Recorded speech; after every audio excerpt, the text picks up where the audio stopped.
4x100 metre gold medalist Mark Lewis Francis joins us as well this evening. Mark, what did you make of that?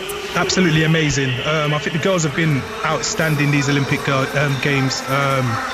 They will be disappointed not winning the gold, but I think they've put in an amazing performance in this 4x1. Mark, I'm just going to stop you for a second because there might be another Team GB medal on the cards in the velodrome. Thank you, Kelly. Yes, sorry to interrupt. Back to the Stade de France shortly, where Kelly is talking to Mark Lewis Francis, silver medal for Great Britain's women in the 4x100 metre relay. This, though, now is Jack Carlin going for bronze in a decider, men's individual sprint. Jack Carlin won the first race against the giant Dutchman Geoffrey Hoogland. Hoogland won the second race. So Victoria Pendleton, it is down to this, and you will have been in this position plenty of times in your career. I mean, in fact, you were telling me yesterday, weren't you, that actually you quite often, you didn't mind losing the first race and you come back and win it 2-1. I did mind. It's just one of those things that happens and you have to get on and deal with it. Yeah. And actually, when the pressure's on and you can't afford to make a mistake, that sometimes that was some of my best racing. So, you know, it's...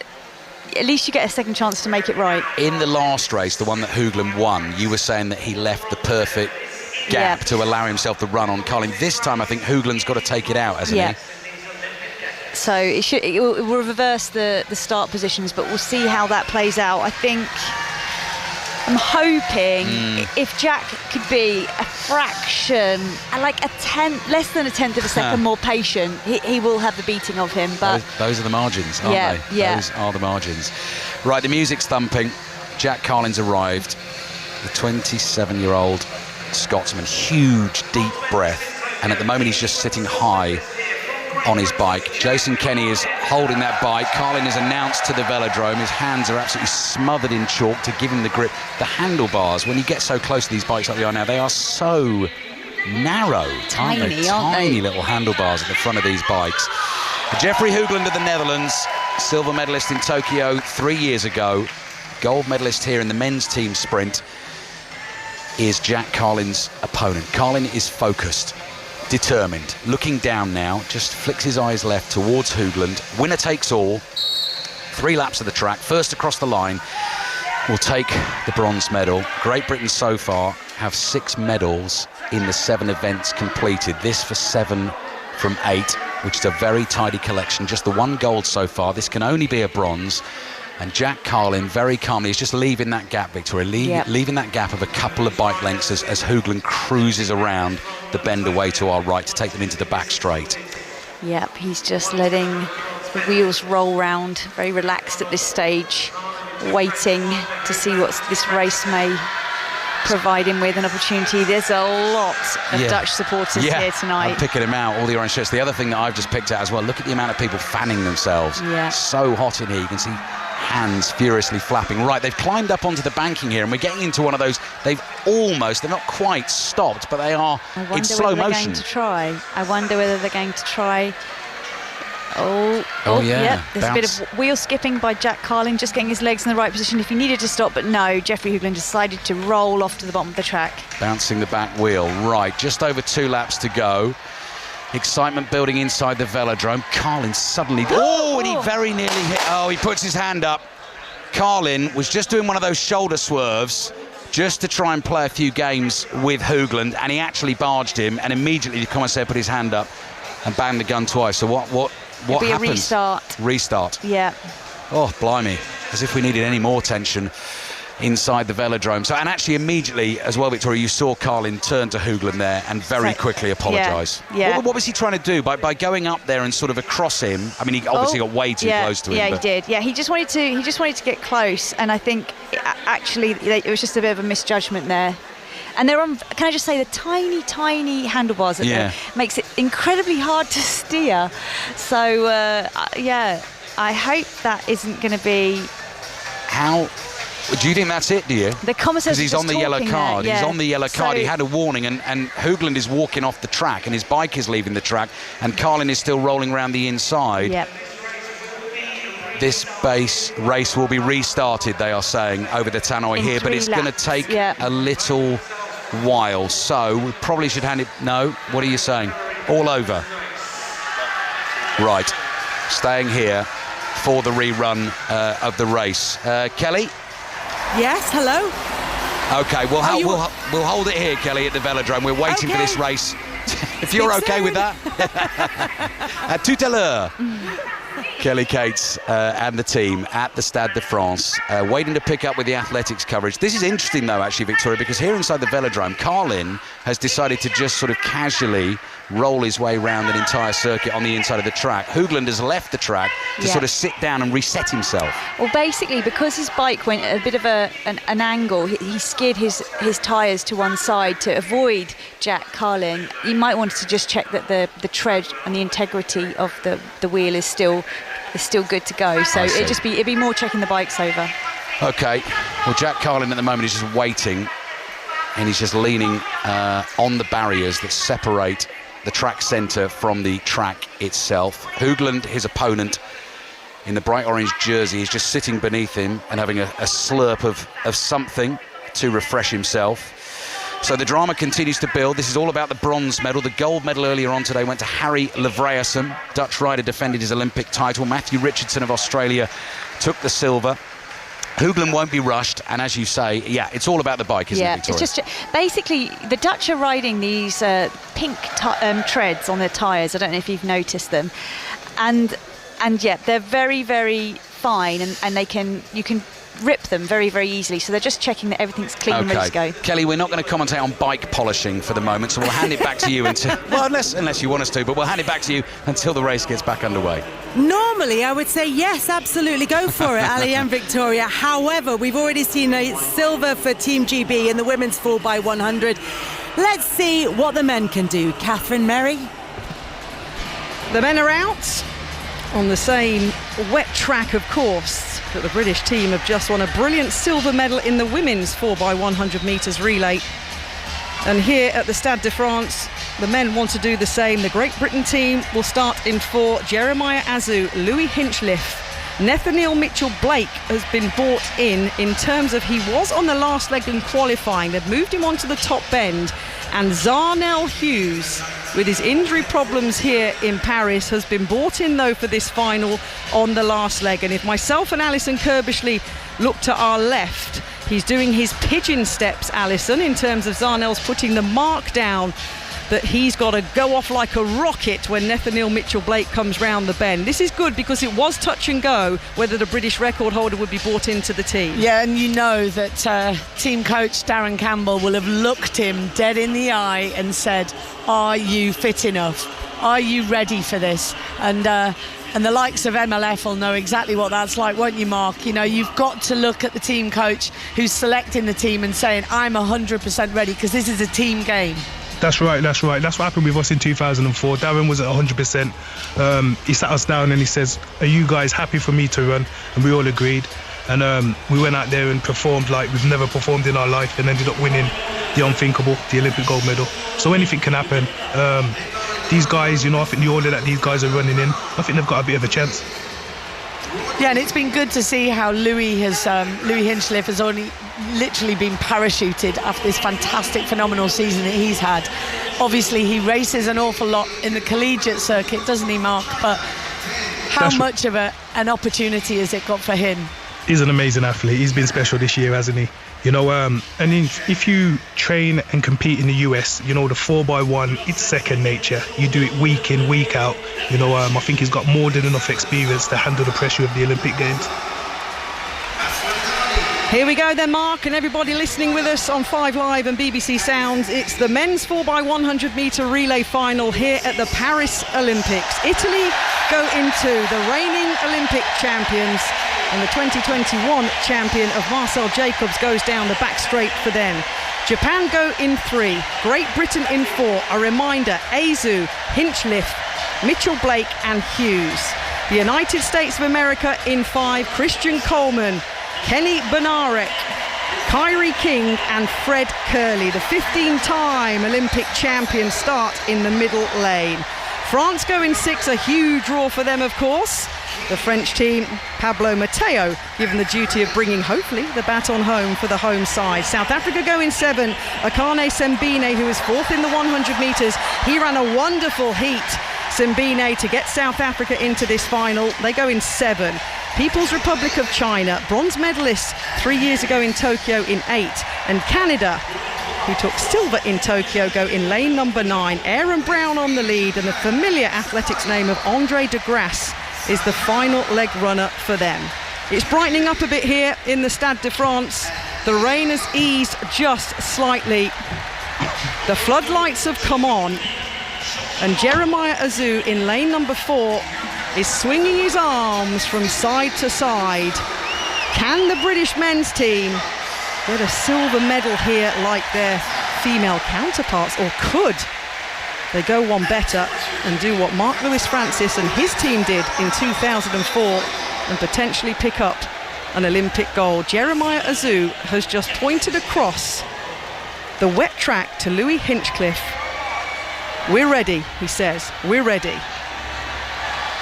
A deep breath is taken by Azu. He stamps on the blocks. The water splashes up either side of the starting pads.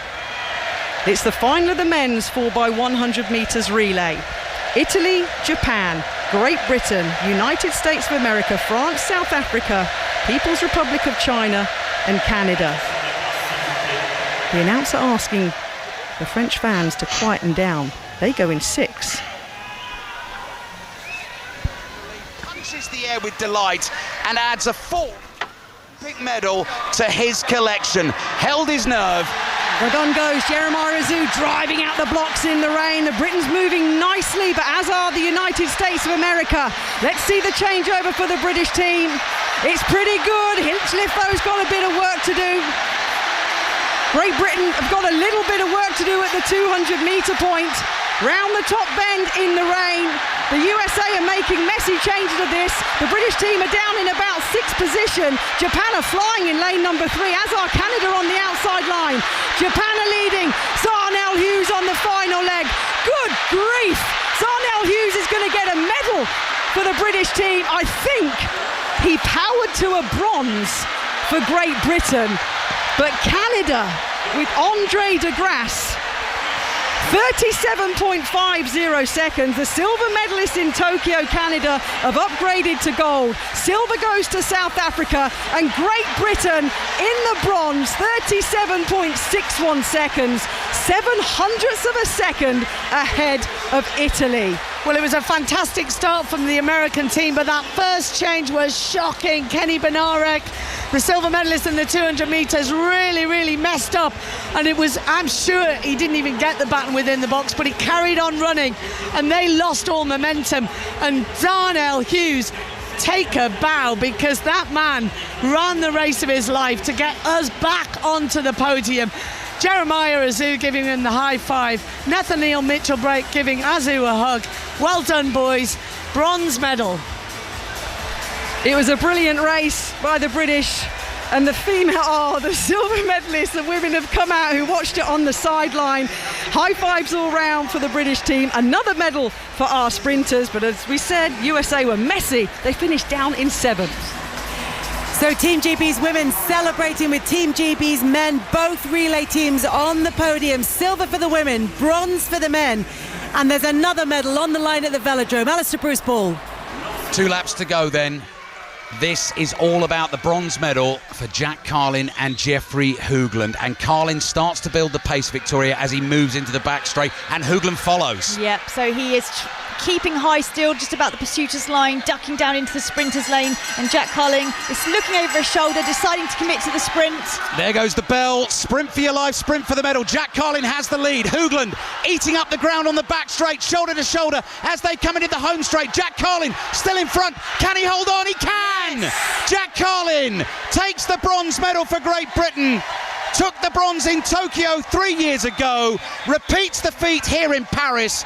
Great Britain win their 7th medal in the velodrome, and Carlin joyously unzips the racing suit, huge sigh of relief, punches the air with delight, and adds a 4th Olympic medal to his collection. Held his nerve and won it 2-1. Yeah, that was an incredible last half lap by Jack Carlin. Absolutely phenomenal effort. Incredible stuff there, taking you through Alistair Bruce Ball and Victoria Pendleton. They are set for a were set for a blockbuster finish in the football. It's the men's final between France and Spain. Conor McNamara, where are we up to? Drama with a capital D, because France, who were 3-1 down, have battled back to 3-2 and have just been awarded a penalty. We are into stoppages at the end of the 90 minutes. France can score here to bring this to extra time. A final in Paris that had appeared to have slipped away from the clutches of Thierry Henry's team, but remarkably they've dragged themselves back into it. Here's a very excited Julien Laurent. Excited and scared, Conor. I can't watch this penalty. Looks like Mateta will take it. They've been great in that second half. The French created so many chances, hit the crossbar. Tenas made a couple of really good saves, and nice all down to this penalty. Akliouche came off the bench and has been credited to the second French goal. It was a free kick from Michael Olise that clipped him on the way through, but this free kick has been given because of a clumsy piece of defending by Juan Miranda, holding on to a Frenchman in the penalty area as a corner came in. The on-field decision at the time was no penalty, but the referee Ramon Abati from Brazil was asked by the video assistant referee to come to the sidelines to look at the screen. And now Jean-Philippe Mateta, who has scored in his last 3 games here at the Olympics, number 14 on his back at the Parc des Princes in Paris, with 2.5 minutes of stoppage time already expired, and with the Spanish goalkeeper jumping on the line to try and distract him. He waits for the whistle from the referee. Here he comes, Mateta for France, and he scores! He puts it straight down the middle from 3-1 down. France are back into it. What a gold medal match! It's heading to extra time in the Olympic men's football final, and Thierry Henry, with a clenched fist, is celebrating. This means so much to the 50,000 French people inside this stadium. How have they got themselves back in this, Julien? They've been great in that second half. They've been brave with the ball, Conor. They created chances. They've committed players forward. And Mateta, I love you, Mateta. Paris born and bred. Paris born and bred. He delivered tonight to take us to extra time. This is 5 Live for the BBC. It is not our usual unbiased commentary. This is the Julien show at the Parc des Princes, and why not in circumstances like this? Kelly, I mean, I know that, the football gets a little bit sidetracked to the Olympics. This is as dramatic as anything we've seen in these games. It is the joy of the games that we're hearing from Julien there, as France come back from 3-1 down to bring it back to 3-3 against Spain in the women's and the men's gold medal match in the football, and it's going to extra time. Conor McNamara and a very excited Julien Laurent are going to bring us news of everything that happens there in extra time, and potentially penalties. We've got drama of our own at the Stade de France this evening already. Team GB have taken silver in the women's 4x100 metres. They've taken bronze in the men's 4x100 metres. A fumbled handover early on for USA means they finish in 7th place. They were the favourites for this. Canada took gold, South Africa silver, Great Britain bronze in the men's relay. We've still got the women's 400 metres to come, featuring Amber Anning. Katarina Johnson-Thompson goes in the final event of the heptathlon. It's the 800 metres. It's at about half an hour's time, 7:25. You do not want to miss that one. Women's 10,000 metres also has British representation. Ailish McColgan, whose mother won silver in this event, and Megan Keith go in that one. And at 8:45 it is the men's 400 metres hurdle. We'll keep you across all of that, and we'll keep you across everything that is happening this evening. What a night of drama. Mark Lewis Francis is with us. Mark, I wanted to get your thoughts on Team GB's performance in the men's relay and the quality of that run from them. For me, with the individual performances, hey, they've got to be happy with that. They have got this top speed and they've been drilled really well. I know Darren's been working really hard with the guys, so they've got to be happy with a bronze medal. I know they would have liked to have got a silver or gold, but it's growth.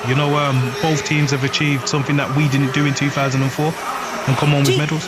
When you talk about them sort of aiming for gold or for silver and ending up with bronze and potentially being a little disappointed by that, is that exacerbated by the fact that, in fact, the United States, that handover was so bad they were disqualified from that race? Hey, it's the relays. Anything can happen. You know, you got to put the best team out on the day. And it doesn't matter if you got the world's fastest guy, the world's record holder. If you go out there and put a good team out that are good with relay handovers and all the rest of it, they can definitely achieve the unthinkable. So they will be disappointed because I know they've worked really hard to get to where they are.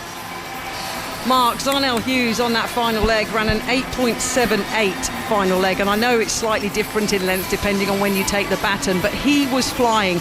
Tell us, what was going through Zarnell Hughes' mind as he was storming down the straight towards that medal? I know it was slightly different for you in 2004 because you were holding off Maurice Green, the American, but that's a responsibility, isn't it? Bringing home the baton for a British team. What was going through his mind, do you think, at that point? It's got to be an element of frustration as well. You know, he hasn't performed the way that he wanted to perform. He is carrying a slight injury. So just to get out there, shake off the cobwebs and show the world what he's capable of doing, you know, just goes to show that if he performed in his individual, he would have done really well. So it's got to be an element of frustration. He ran that last leg like a, wow, absolutely amazing. I've never seen anything like it. I have. You in 2004, mate. He was like a man possessed. Oh, mate.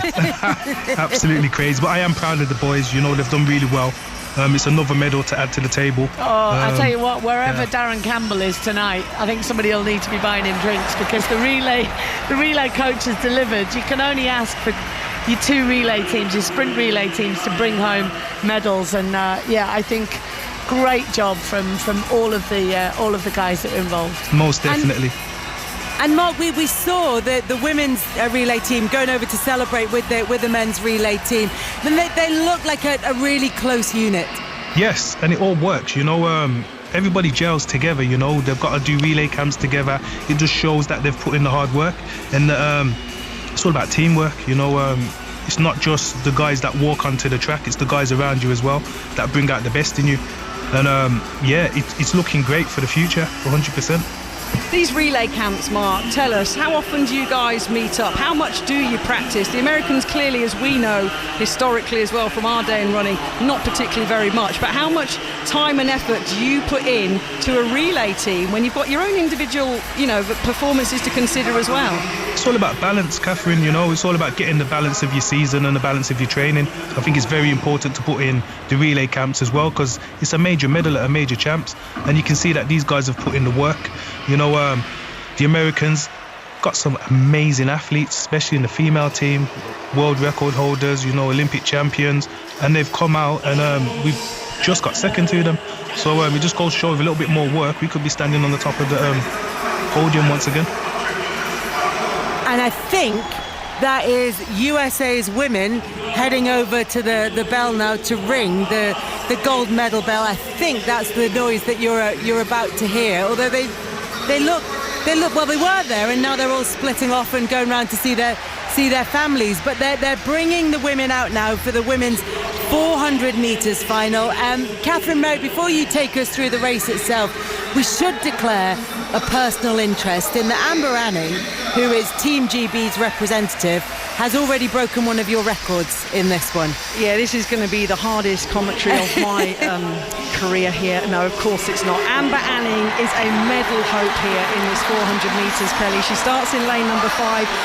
Yeah, she broke my British indoor record that I held over 200 metres for 30 years. She's pushed me now with her 49.47. I'm now 4th on the all-time list. Amber Anning is now 3rd.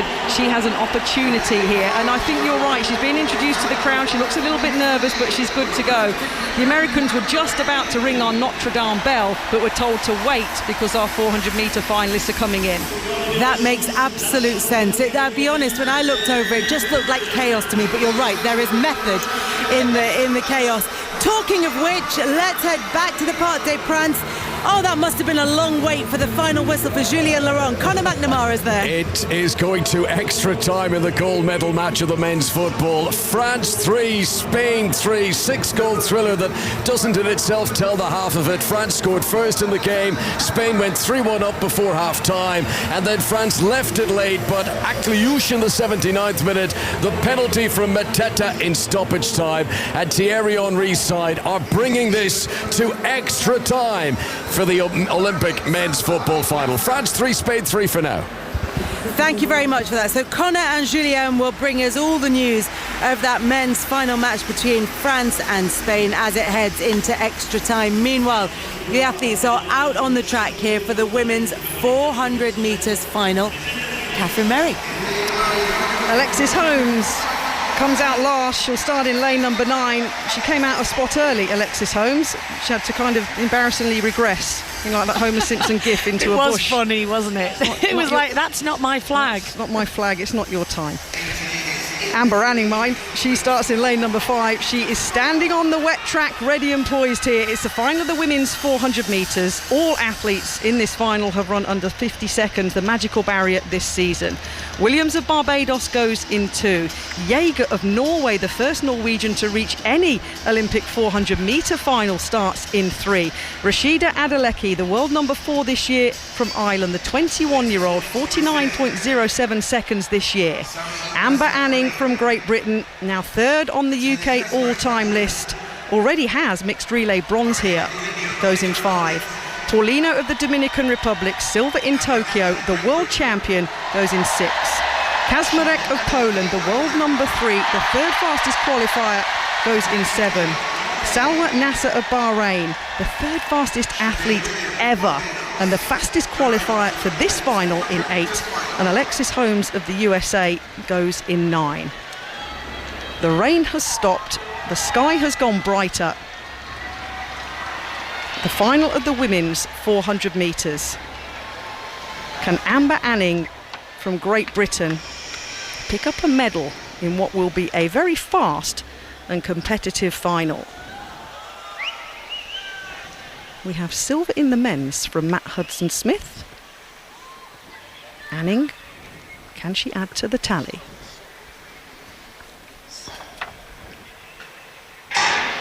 Well, it's a pretty long hold for the final of the women's 400 metres. Nasser of Bahrain in lane number 8 is absolutely flying. Kazmarek has got about a 2-metre deficit now to Nasser in lane number 8. Amber Anning moving nicely in lane number 5, as is Rashida Adeleke of Ireland in 4.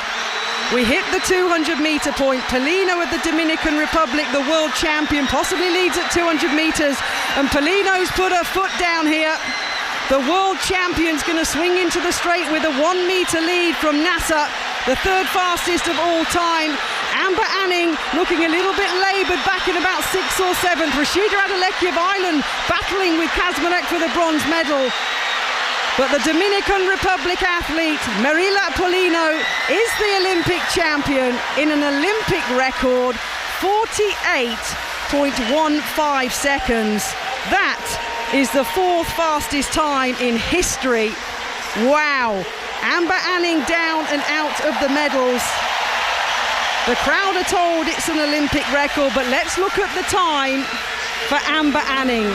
Has she got the British record, which is 49.41 seconds to Christina Hurrigu?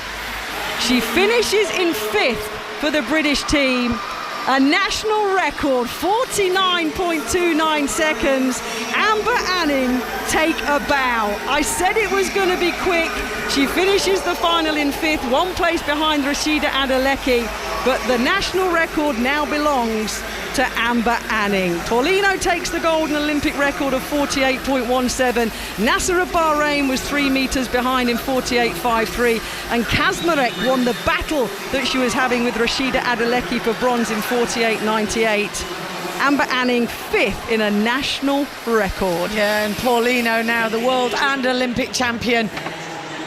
I don't think I recognise this event now. Looking at the times, it's just unbelievable. Top 3 under 49 seconds. And Amber Anning, if you're not going to come away with a medal, beat our former Olympic champion, well, she's not, I mean, you know, our Olympic champion, Christina Horugu's national record has just been smashed there by Amber Anning at the start of a very, very exciting career, because at the age of 23, this lady is going to go on to do special things, battling with Adeleke there of Ireland. Really, I'm sure she'll come away disappointed, but really she shouldn't. Hold your head up high, Amber Anning. Fantastic run. Let's get back to what's happening elsewhere this evening. We're heading over to the hockey. It's the women's gold medal match this evening. Sarah Orchard is across it.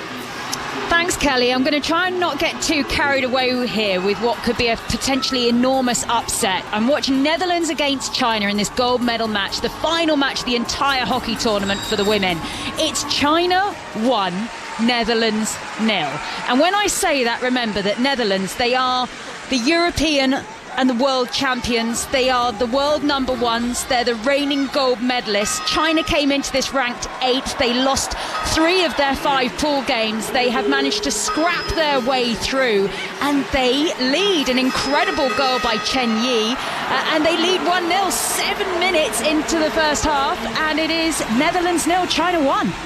Sarah, thank you very much for that. Keeping a lid on the shock just for now as we wait to see how that one pans out. But it is on the cards in the women's gold medal match in the hockey. Still to come this evening at the Stade de France at 25 past the hour. Katarina Johnson-Thompson goes in the final event of the heptathlon. It's the 800 metres. She has to better Thiam's time by 8 seconds. There are 6 seconds between both of those athletes' personal bests. Katarina Johnson-Thompson has to stretch that to 8.5 seconds this evening. Then just before 8 o'clock, it's the women's 10,000 metres. Eilish McColgan and Megan Keith going for Great Britain in that one. 8:45 for the men's 400 metres hurdles. And we'll keep you across everything that's happening elsewhere. First, though, BBC News headlines and Jill Mackenzie. The voice of the UK. This is BBC Radio 5 Live. Thank you. We start with some breaking news in the past few minutes. A plane carrying 62 people is reported to have crashed in the Brazilian state of Sao Paulo. It's a Vopas Airlines flight. The company says it's not yet known what caused the crash or what's happened to the people on board. We'll bring you more on this as we get it. A suspended Labour councillor has been remanded in custody, charged with encouraging violent disorder. 57-year-old Ricky Jones was filmed addressing a crowd at an anti-fascist rally in East London on Wednesday. Meanwhile, the first people have been jailed for using social media to encourage people to join the violence across the UK last week. The BBC has asked its former presenter Hugh Edwards to return more than £200,000 he was paid after he was arrested last November until he resigned from the corporation in April. Last month, Edwards pleaded guilty to possessing indecent images of children. And a judge has warned Katie Price she must attend her next court hearing about her bankruptcies after she was arrested for missing one. The former model was detained at Heathrow Airport last night as she arrived back in the UK. Escape with a good book on BBC Sounds, like Yellowface by Rebecca F. Kwong. I play up our connection. My grief over her death becomes a cornerstone of my origin story. Enlightenment by Sarah Perry. Thomas examined the image of a stone woman stuck on the verges of the lake. I suppose she's in the water now. What is she holding? And Giovanni's Room by James Baldwin. Do you have a mistress? I asked him. I don't seem to be very interested in women right now. Listen on BBC Sounds. The Olympic Games, Paris 2024. With Kelly Cates. On BBC Radio 5 Live. It's all happening this evening at the Olympics. It's the men's final in the football. France came from 3-1 down to draw 3-3 after normal time. They're into extra time there. We're bringing you updates from that. There's a huge upset on the cards in the women's gold medal hockey match. China are leading the Netherlands in that one. We'll keep you across that. We'll keep you across everything that's happening in the Stade de France as Katarina Johnson-Thompson is set to go in the 800 metres in the heptathlon. And there were 2 medals for Team GB in the velodrome this evening. Silver in the women's Madison, bronze for Jack Carlin in the men's sprint. And it was all watched by Victoria Pendleton and Alistair Bruce-Ball. Yeah, 2 more medals, Kelly. That is 7 in total from 8 events so far. So the only medal the only event that Great Britain haven't picked up a medal in was the men's Omnium yesterday. Let's start with Jack Carlin's bronze, Victoria. A little bit, I'm not going to say controversy about that, But Jeffrey Hoogland and the Dutch team, you could see, continued their complaints long after that decider. So it was the best of three, went to a decider, and the decider got restarted because in the initial race, Jack Carlin sort of swerved towards Hoogland and they decided to stop the race. You could see after it was rerun and Carlin had won that the Dutch were not happy about what had happened and felt maybe Carlin should have been relegated. Yeah, maybe, but I think they kind of saw it as like a bit of a misjudgment rather than an intentional move to get in the way of your opponent. And actually, you know, Jack, as you said, Jack Carlin put his hand up immediately and said, "Oops, sorry, that was like a mistake, my mistake." He took ownership of it immediately. So I think that probably paid a little bit of. And what we do know as well, we've just seen the medal ceremony. Yeah. So Jack Carlin has a bronze medal. Yes, he has a bronze medal. What about that bronze medal, Victoria? Because if you look at the quality of that competition, Harry Lavraeusson was just dominant throughout the entire thing and took the gold. Matt Richardson was silver. Bronze, good effort from Carlin there? I think so. I think he should be really happy with that. It was a tough competition to come into, but also, you know, just the form of the two riders that beat him. He really didn't have an equal amount of speed. He didn't have that sixth gear today that those two riders, one from Australia, one from the Netherlands, really had in their armoury. And I think that Jack raced as far as he was capable of in this competition, and I think he did it very well, and he had to use everything to get there. Yeah, bronze medal then for Jack Carlin, just as it was in that event in Tokyo 3 years ago. Eleanor Barker and Nia Evans took the silver in the women's Madison. Colourful, chaotic, madness of the Madison, brilliant event. It was the Italian pair that won it. They managed to take a lap on the field to shoot them up to the top of the leaderboard to get that crucial 20 points. Great Britain were never quite able to do that, but once they realised they weren't going to be able to do that, they timed it perfectly, Victoria, that final sprint to take the double points to make sure the silver medal was theirs. Yeah, it was a very good reaction to what had happened within the race, and their options were limited, as you say, with Italy taking that lap, and they were running out of time. And also, every time they put in a push to gain space from the peloton to perhaps go for a lap, they were so marked by other riders. They were never going to escape without a rider from the Netherlands or a rider from Belgium on their wheels, so they weren't really going to break free and earn points just for themselves, which would have not helped the standings at all. So they're in a tricky situation, but they made the most of it by timing their changeovers to perfection in the last sprint. Fourth Olympic medal for Eleanor Barker, a second for Nia Evans, a fourth for Jack Carlin. Just want to mention very quickly, because you and I both enjoyed this, the medal ceremony for that event, the Italian pair that won the race, Chiara Consoni and Vittoria Guazzini. I don't think I've ever seen a national anthem sung more joyously. They belted it out, top of their voices, and the crowd also, the Italian supporters in the crowd definitely got involved as well. It was lovely to see. Huge smiles on their faces as well, Kelly, and as you and I have discussed last week, that Italian national anthem is perfect for that as well. That was a fantastic moment. It is. It's a joyous national anthem, the Italian one. Ali and Victoria, thank you very much. There's been a goal in the football. 3-3 after 90 minutes between France and Spain. It's sounding noisy, Conor McNamara. It is France 3, Spain 4. Sergio Camelo has come off the bench and has put Spain back in front again. The pendulum swings once more. France led 1-0 in the game. Spain led 3-1. France got it back to 3-3. But now, in this 7-goal thriller, the Spanish have their noses in front once more. That's the first piece of attacking play we've seen from Spain in extra time. But they've made it count, Julien Laurent. Yeah, great finish by Camelo. Great move again. The French a bit too passive, let's put it that way, defensively, like the first 2 goals that we saw Spain scoring earlier in that first half. And the French have been so good, so aggressive since the break, really, since half-time. And that was not good enough defensively once more, so they'll have to do it all over again.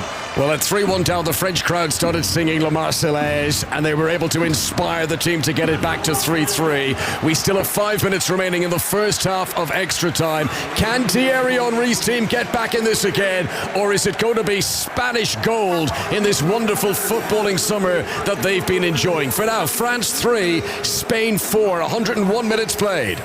The way that game's going, plenty of time for more goals in that one. Now, one of the biggest stories for Great Britain in the athletics tonight will be the fate of Katarina Johnson-Thompson in the heptathlon. There's already been a silver for the women's 4x100, a bronze in the men's 4x100, and a national record for Amber Anning in the 400 metres. But the final event of KJT 7 is the 800 metres. That's coming up in around about 15 minutes' time. Earlier, I spoke with British long jumper Jasmine Sawyer. She shares a coach with Johnson-Thompson. And so I asked her for her thoughts on Katarina's performance so far. We've seen Kat compete like we've never really seen. Her third attempt in all the horizontal field events have been the best. And it's always been when she's really needed it. She's more a competitor here and now than I've ever seen her.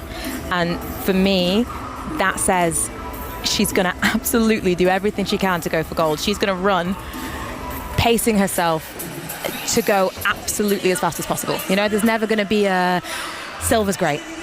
I just don't see it. She's going to run for gold. And it's a big ask. Her personal best is 6 seconds faster than Nafi, and she needs 8 seconds, just over 8 seconds. It's a big ask, but we're better to go hard. It's the Olympic Games. It will be her first medal, and I think she could do it. This season's best and personal best all the way through pretty much her events so far, over the 6 so far.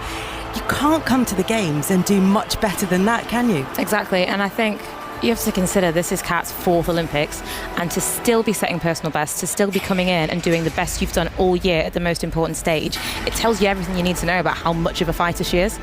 She's turned up as ready as she possibly could because she knows how hard it would be to beat a 2-time Olympic champion. But she came ready to do it. So I've never seen her so focused on competing and focused on winning. The shot put is the perfect example for me. Nafi throws a huge 15-plus metre shot, which should really widen the gap and put Nafi ahead and make it so that it's too hard to catch it. And so Kat threw over half a metre personal best in the shot. She responded like instantly. And that's the athlete we're dealing with. That's the athlete that's going to line up on the 800-metre start. I thought the celebrations after that were really interesting because she might not be behind the scenes a quiet character, but she certainly comes across that way. And when she was going over and shouting down the camera, running into the crowd, and it just felt like a real release for her. Yeah, I agree. I think we've actually seen a different version of Kat than we're completely used to. She seems to me to be just competing joyously. We saw it in the high jump as well.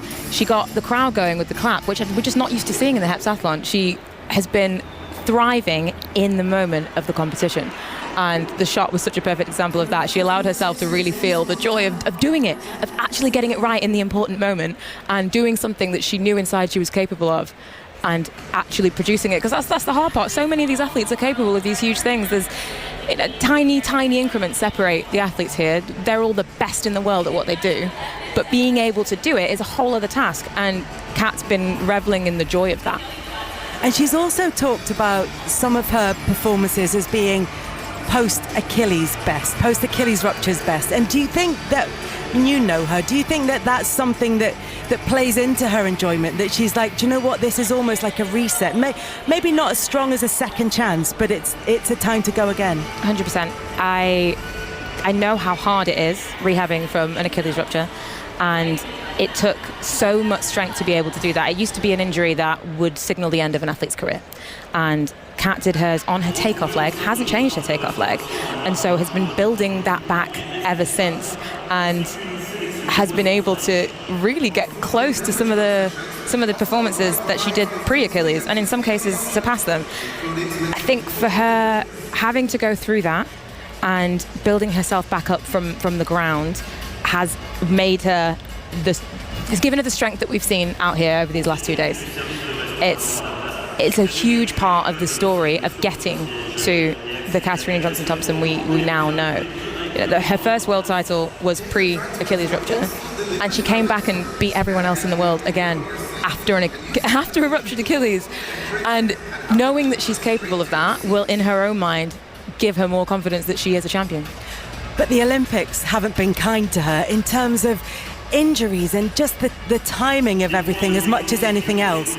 So how much, I know you said she's going to go for gold, but how much of an achievement is it to be in with a chance of a medal going into the final event? It's huge. It's monumental. We have to bear in mind, 4 Olympic Games in, we're one event away from seeing Kat on the podium. And for the calibre of athlete that she is, 2-time world champion, got so close to that world indoor record a few years back. She's such a phenomenal athlete, and it seems like there's no justice in the world if she doesn't have an Olympic medal. But you wouldn't have blamed her for stopping after the 3rd try. You know, a lot of people cannot make it to 2 games, let alone 3, let alone 4, and to try and go again for a medal at the 4th attempt. They're only every 4 years. And to still be at that world-class level 4 Olympics in, and not just there, but to be challenging for the gold, it's absurd. I really do hope that people can get a sense of how good that is. She's going for gold, but she's going to get a medal. And seeing Kat on the podium, wherever it is, I'll cry because it just feels right. And she's worked so hard and spent so long pushing and pushing and pushing. And she's here.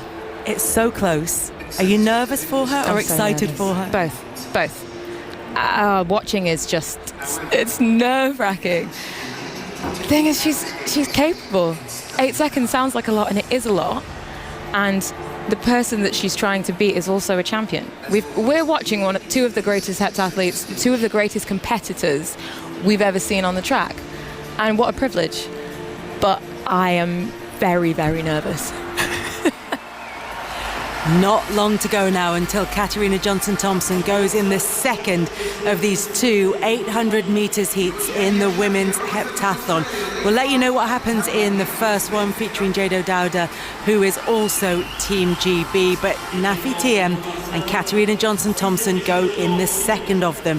Before we get to that, let's check in on the football and Conor McNamara. Well, Kelly, we've reached half-time in extra time. What a gold medal match this has turned out to be.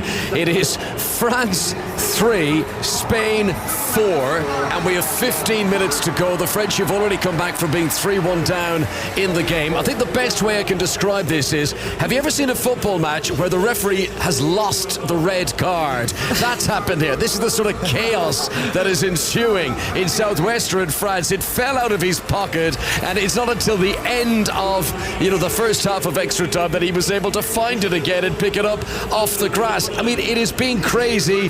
Poor old Julien Laurent alongside me here is being put through the ringer, but it's the hope that's still there, Julien. And the hope is very much there, and maybe the hope now lays into Désiré Doué's feet, because as we said as well in the semi-final, he was very impressive when he came on.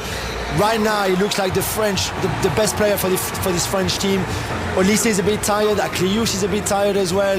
We see less of Mateta, so it looks like Doué can make something happen at any time. Doué, who plays with Rennes, he's one of the hot young, prospects around European football. He is lightning with the ball at his feet. Time and time again, he's getting to the byline. He's getting into the penalty area. He's creating chances for others. France, who've already staged a monumental comeback in this final. Can they do it again?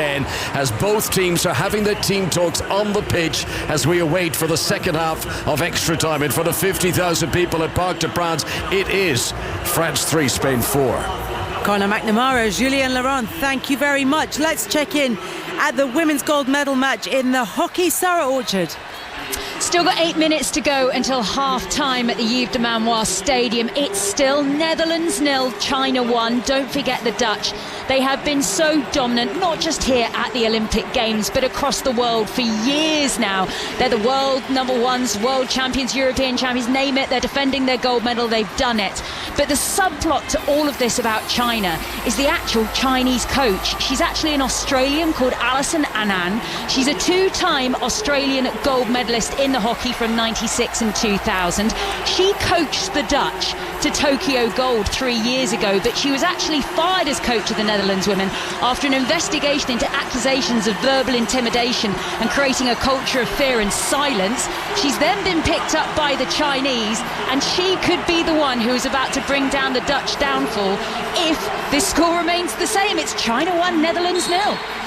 Thank you very much for that, and Sarah Orchard will keep us up to date with everything that's happening there. Already in the Stade de France this evening, there is a silver for Team GB in the women's 4x100 metres relay, a bronze for the men's 4x100 metre relay team, and a national record and 5th place finish for Amber Anning in the 400 metres. We are not that far away from Katarina Johnson-Thompson, who is in a silver medal position heading into the final event of the women's heptathlon. It is the 800 metres, the second heat of which features KJT and her rival Nafi Thiam. KJT has to beat Nafi Thiam's time by 8.5 seconds. Previously, going by their personal best times, they have been separated by 6 seconds. It's a big ask. It's possible. Alison Kirbishley, how likely is it? Well, you want Jazz in your corner. She should be a psychologist, because I came away with that. I'm like, she's gonna win. Yeah, listen, I think what we can all be absolutely certain of is Kat is going to empty the tank and some. And I think the key for me in that interview you did with Jazz is she said she will pace it. Now, I really hope she paces it, because I need her to run like Keely Hodgkinson. And I don't mean in times. I need her to be sensible, because the natural, I guess everyone just goes, Anna Hall's going to go off. The American is by far the quickest 800 metre runner. She's running to try and get herself on the podium. She will go off hard. And everyone just goes, Kat's just got to go with her. And then hang on. That is the worst way to run an 800. It's the most painful way. Whether she can actually stand on that start line and think, I'm going to pace this. I'm going to try and even pace it. Keely Hodgkinson ran 58 seconds, 58.4, 58.3, and she won in 1:56. Kat doesn't need to run that quick. She can't run that quick. But if Kat can run even paced, I think she could run a personal best. And I also think she can get in the head of Thiam, because it's easier to chase someone down when they are running through treacle, slowing down, because it gives you the motivation that every stride you're getting closer to them, and that will just get Thiam quicker. If Kat is running away from her in that second lap, then the motivation of, oh, hang on a minute, and then it messes with Thiam's head, and then she goes through the pain. So it'll be all about Kat coming in here. Kat and Aston Moore know what shape she's in. She won't do a huge amount of 800 metre runs, races, but she does an awful lot of 800 metre training. So they'll know what shape she's in. They'll have done sessions. We haven't got a time this year for her. The last time she did a heptathlon, she ran a PB. And it was Anna Hall then that she was running down. Anna Hall had to run away from her. The roles are reversed this time. She's the Anna Hall. She's got to run away from Thiam. And honestly, I mentioned it earlier in Tony Livesey's show. It's so weird how this is a replica of 2016. Thiam had a massive 141-point lead on Jessica Ennis-Hill. Jess ran for gold, and she went out and gave it her all, and she got 7.5 seconds ahead of Thiam, but it just wasn't enough, and it was 30 points short. But it was after her baby. She'd come back. We had everything that London 2012 gave us. So it can be done. It really can be done, but it'll all be done based on pace. I mean, if I see Kat go through in 58 seconds, I'm diving under the table, and because that's going to be painful. But yeah, it's honestly going to be so exciting. And as Catherine Murray has just pointed out, they're playing Destiny's Child Survivor over the loudspeakers, and that's exactly what Katarina Johnson-Thompson has had to be in order to make sure that she was at her 4th Olympic Games, and she's not had luck with injuries coming into them previously, and things have just gone wrong. And we talked so many times about how those small differences can really set somebody back. But if we're looking for something just to settle the nerves, and certainly in terms of the way, Ali, that you said you think KJT should run this race, what Jazz said and has said throughout the week is, in training she runs like a metronome, and that's exactly what you want to see from her. But she also said I've never seen her so focused, and I've never seen her competing so joyously. And that's what we want to see from an athlete who's had that Achilles rupture, who's struggled to come back. This is something that could have ended her career in previous times, but she's managed to come back.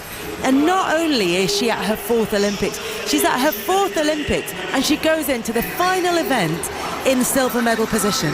Yeah, and do you know what? I remember doing a podcast with her in COVID year when everyone was locked down and just wanting to talk to anyone through a screen. She was in the shape of her life. She needed Tokyo to happen that year. She was absolutely distraught when they cancelled Tokyo that year. Even behind closed doors, she wanted it to happen. And of course, what happened? She went and ruptured her Achilles later that year. And then it was delayed, and 21 came, and she wasn't ready for it. She got herself back, and in the shape of her life, and then her other calf tore in that 200 metres. And as you said, she just has not had a love affair with the Olympics. Well, we're in the city of love. Andy Pozzi, her love of her life is in the stadium. Let's just bring it home, Kat.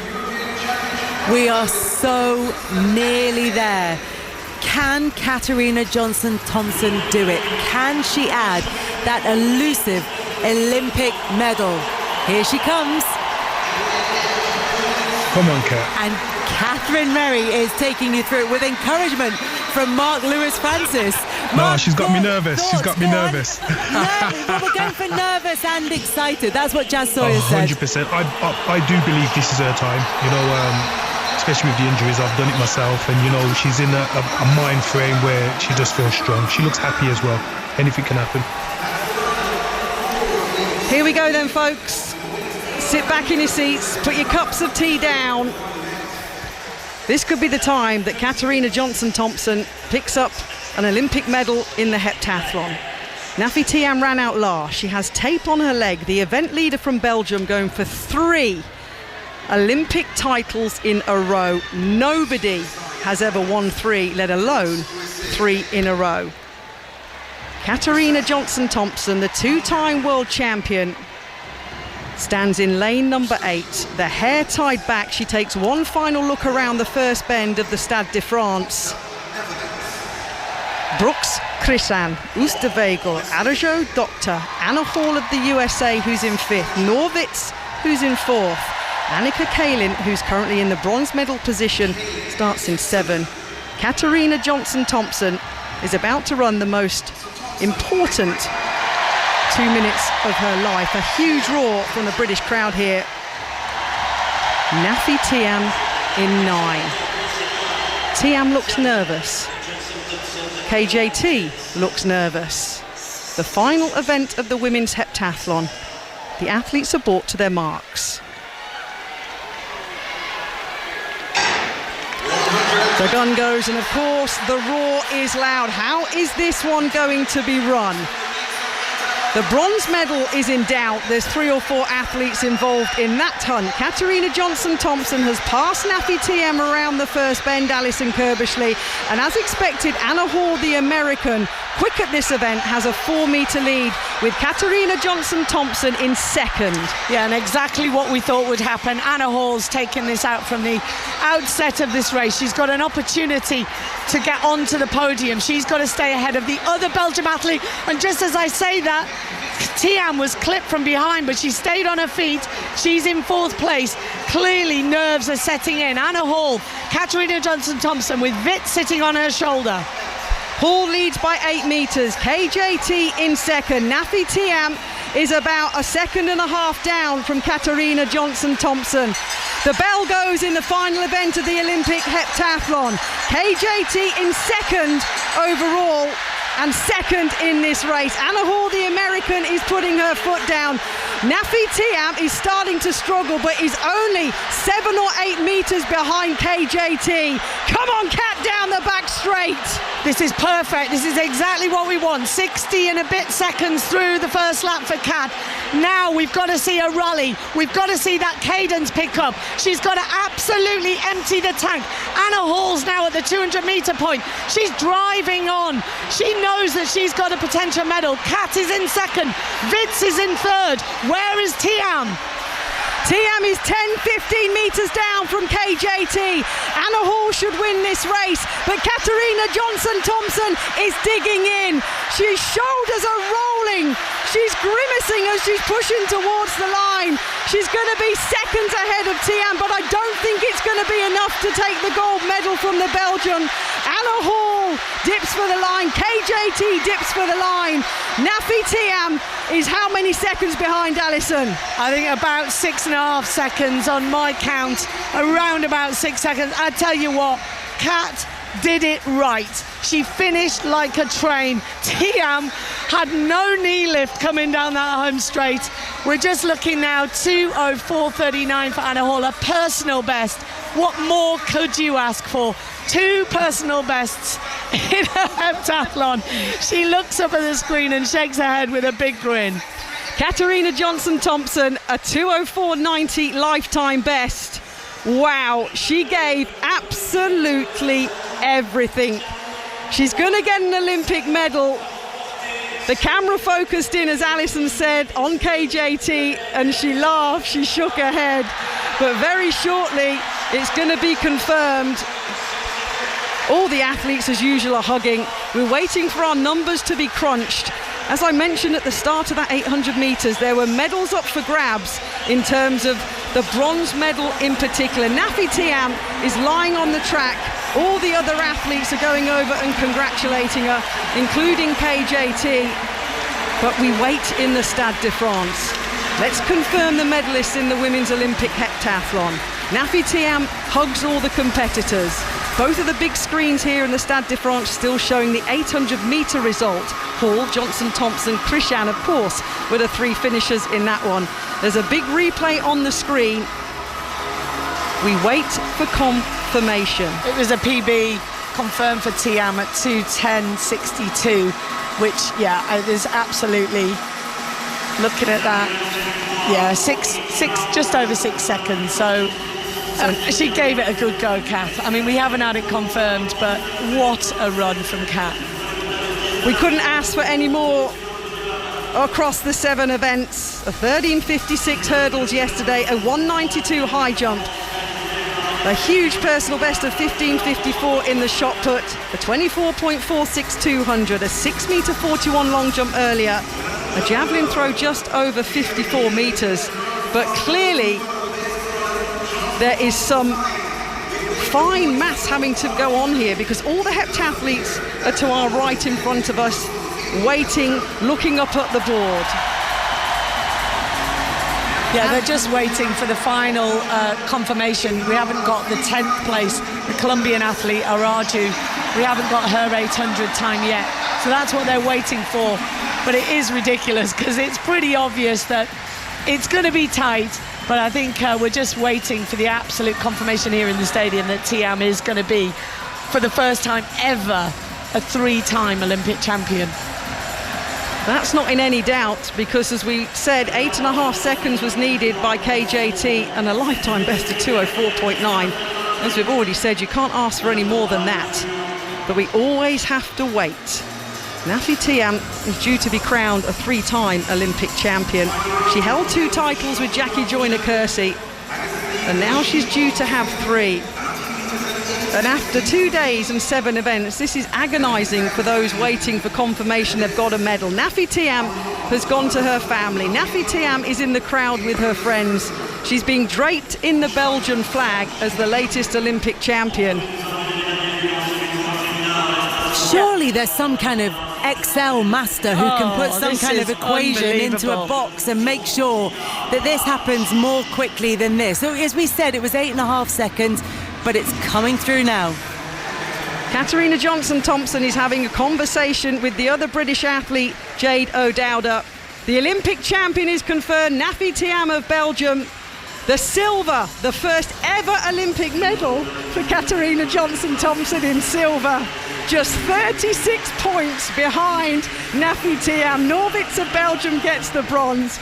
Katarina Johnson-Thompson is an Olympic medalist. Finally, she deserves everything she gets, and now she can add that one medal that was missing from that amazing medal storage locker, whatever you want to call it, because she has now been able to add an Olympic medal to that, and it's an Olympic silver medal. And I tell you what, she made the greatest multi-eventer have to go to a personal best and work so hard to get that gold for the third time. I don't even think she knows yet. They don't know. We know, and they're down trackside, and you can see them. There is no reaction. They're all sitting around, standing around, milling around, waiting for the result to get through to them. All the multi-eventers are going to go on a lap of honour. That is tradition.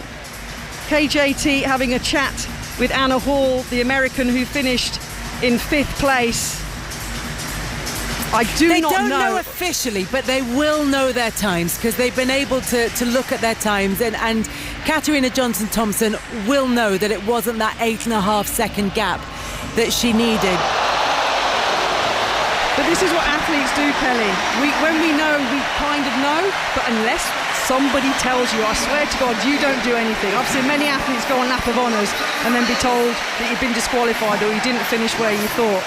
You wait for confirmation. At the moment, on the big 2 LED, big screens here in the Stade de France, it's showing live results of the women's shot put. Wishy of New Zealand, incidentally, leading that with 1986 and a lifetime best. Well, the athletes have got up and just kind of started their lap of honour, Kelly, which is what they do. A few of them are seeing friends and family. I'm keeping an eye on KJT. She's still strolling around the outside lane, having a little chat with Anna Hall. It's still showing the shot put. I mean, this is silly in the stadium because obviously we've got the luxury of the computer information system here, so we know the results. But this whole stadium has just watched the most phenomenal 800 metres come to a close, and they still don't know exactly who won.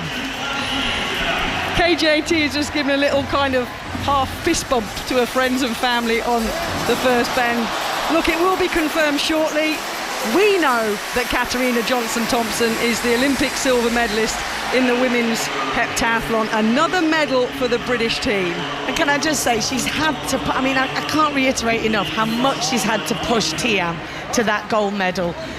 That's Thiam's, I think it's either a second or third highest ever score. And that's because she had Kat to chase. I think someone must have said to her, because she has grabbed the British flag, now she knows, now she celebrates, and I'm sure somebody's putting a little crown on Katarina Johnson-Thompson's head. Absolutely brilliant. The flag is being held high by KGT. Wow, that's the best feeling in the world for one of our best athletes ever. It is a silver crown for Katarina Johnson-Thompson.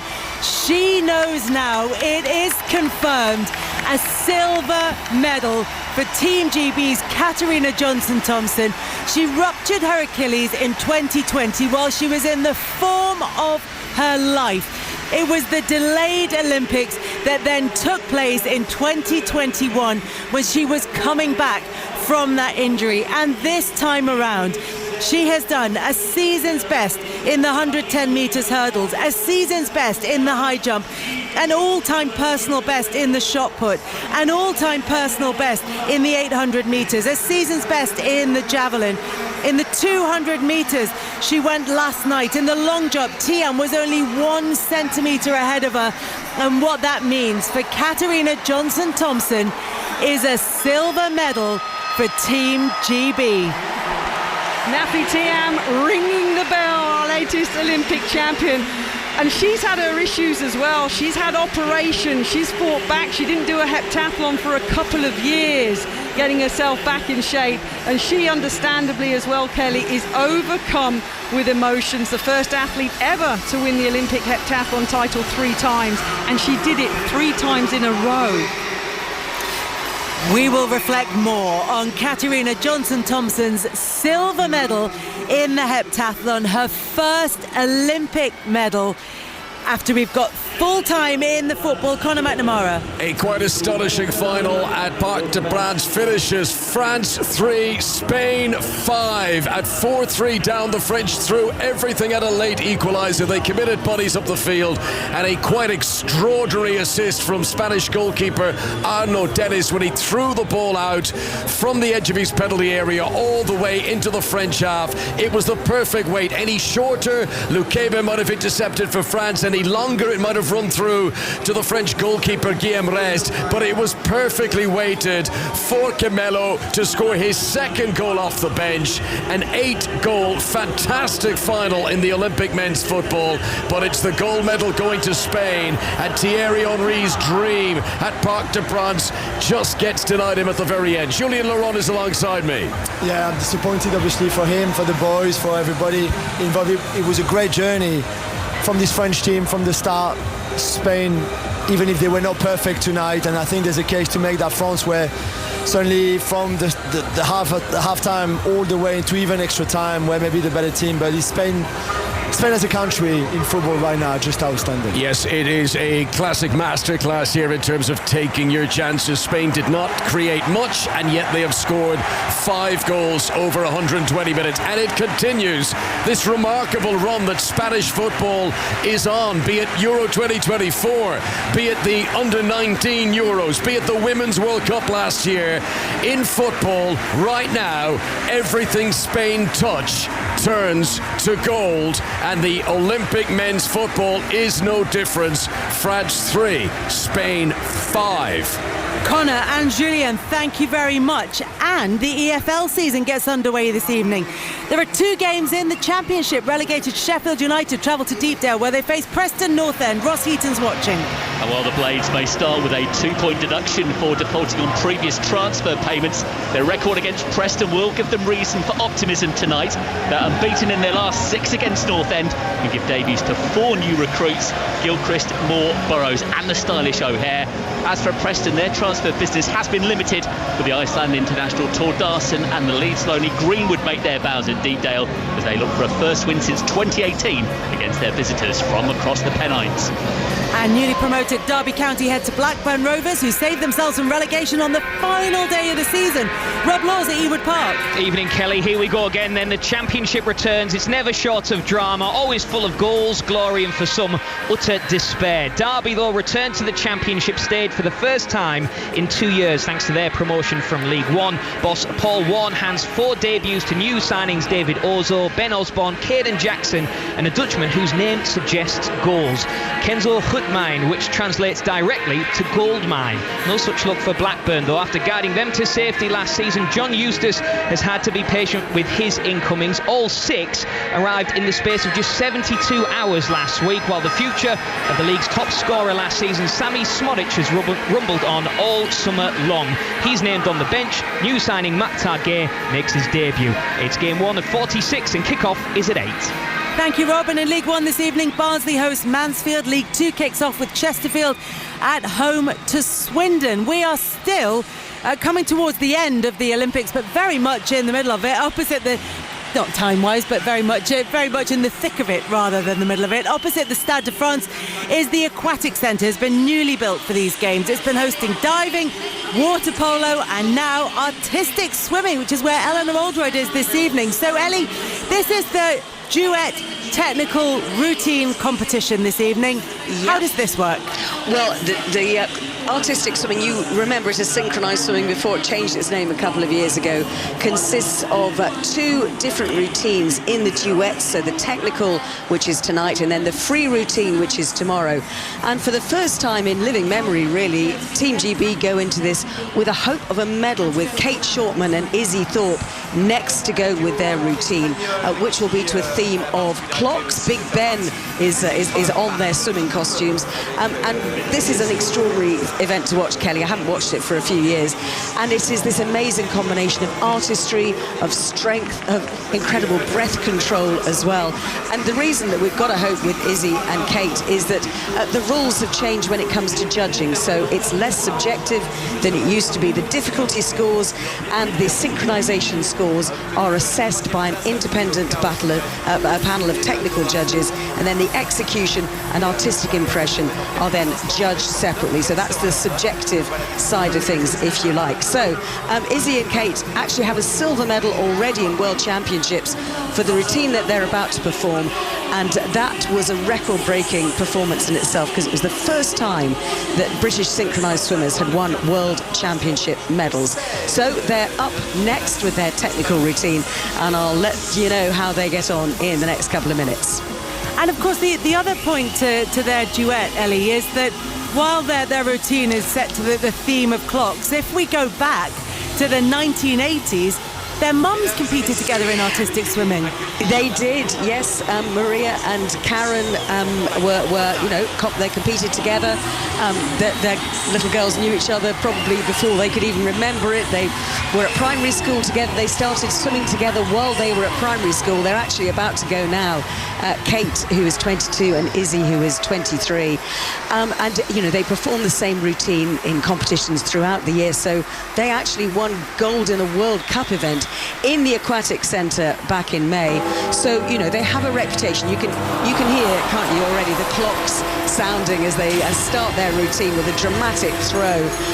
They have to do so many different skills in their routines. They have to hold their breath for a couple of minutes at a time.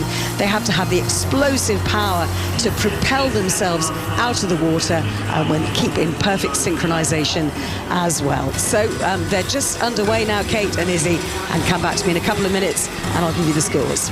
Looking forward to hearing how they get on. Eleanor, for now, thank you very much. There is also Super League commentary on Sports Extra tonight. Hull KR taking on Castleford Tigers. Former England international Scott Taylor is alongside Matt Newsom. Yeah, Craven Park in Hull is the setting for tonight's Super League action on 5 Sports Extra, and then later at 5 Live, where Hull KR, fresh from bloodying the noses of Warrington and picking up a 4th straight win, can again cement their claims as one of these sides to watch in Super League if they can pick up a victory against Castleford Tigers, who are engaging perhaps at the other end of the table. Such is their form. 15 wins from 20 for Hull KR, just a 6 from 20 for Castleford. Tells you a little bit about the form. Alongside us this evening, Scott Taylor, who played for both sides of this great city of Hull. What do you make of it? In a sense, it's a Hull KR side who are going to be hot favourites against a Cas side who ran them very close at Weldon Road. Good evening. Yeah, it's a really interesting one. I think all the sort of momentum of Hull KR. Last week's performance against Warrington was arguably the best performance I've seen him in Super League. I know it's a big call, but defensively, energy levels, 1%ers, the way they turned up for each other, absolutely outstanding. And we know what a fortress Craven Park is and what a tough place it is to come. Castleford have been a lot better the last few weeks, a lot more consistent in their performances, but from the outset looking in, I just think it'll be a bit too much from coming here tonight against this red Hull KR team. Yep, it's a packed out crowd. The East Stand is in good voice. The Cas fans in the Colin Hutton stand are going to make plenty of noise as well. Thanks very much to Matt and to Scott. Full commentary on Sports Extra will bring you the second half here on 5 Live as well. We are going to head back to the artistic swimming very shortly once we've got news in from Kate Shortman and Izzy Thorpe. But here inside the Stade de France, we're just about to get underway in the women's 10,000 metres. Now, the British representation in this race is Eilish McColgan, whose mum Liz won silver, you will remember, in 1988. You remember if you're old enough to remember. Megan Keith also going in this one as well. But they're not necessarily medal hopes in this one. They're looking at very different outcomes for this. For Eilish McColgan, it's about continuing her recovery, and for Megan Keith, Ali, it's about getting that experience in a developing athlete. Yeah, absolutely. I think Liz, I was going to call her Liz. Eilish, of course, since that fantastic evening at the Commonwealth Games Stadium in Birmingham when she had that royal battle on the last lap with the Kenyan athlete and took the Commonwealth title to the absolute adulation and roar of the crowd. It's just been pure tough times for her. She's probably spent more time rehabbing and not being able to do the sort of training that she'd hoped. She was hoping to have made her marathon debut last year in London. Sadly had to pause that, and again this year she did the same.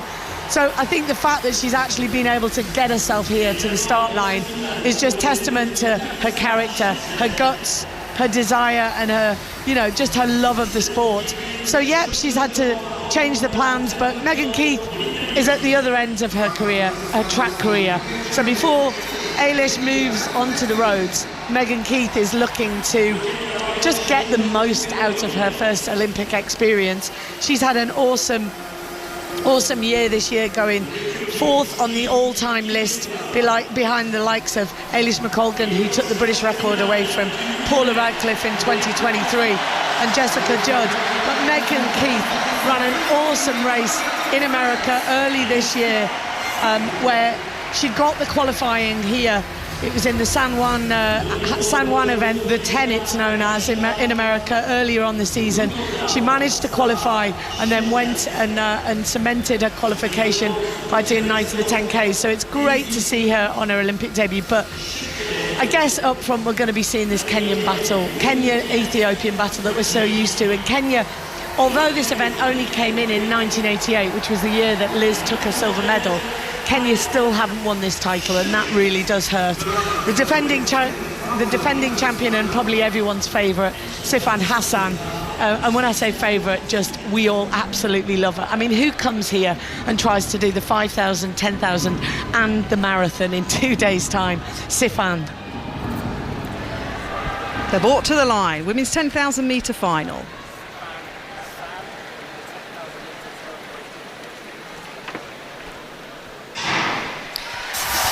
25 laps of the track here, the purple track of the Stade de France. It's a staggered start when you've got 25 athletes lining up for a women's 10,000 metres Olympic final.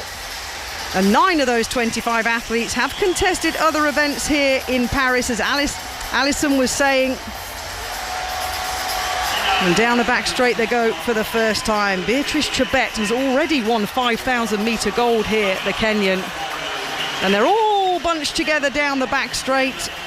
Our heptathletes are walking past us, appreciating the support from the crowd. Katarina Johnson-Thompson fixes her hair, has a chat with Jado Dowder, who finished 10th overall, incidentally, the other British athlete, with a scrumpled up Union Jack in her hand. But here we go, Alison. This is slower than a slow thing.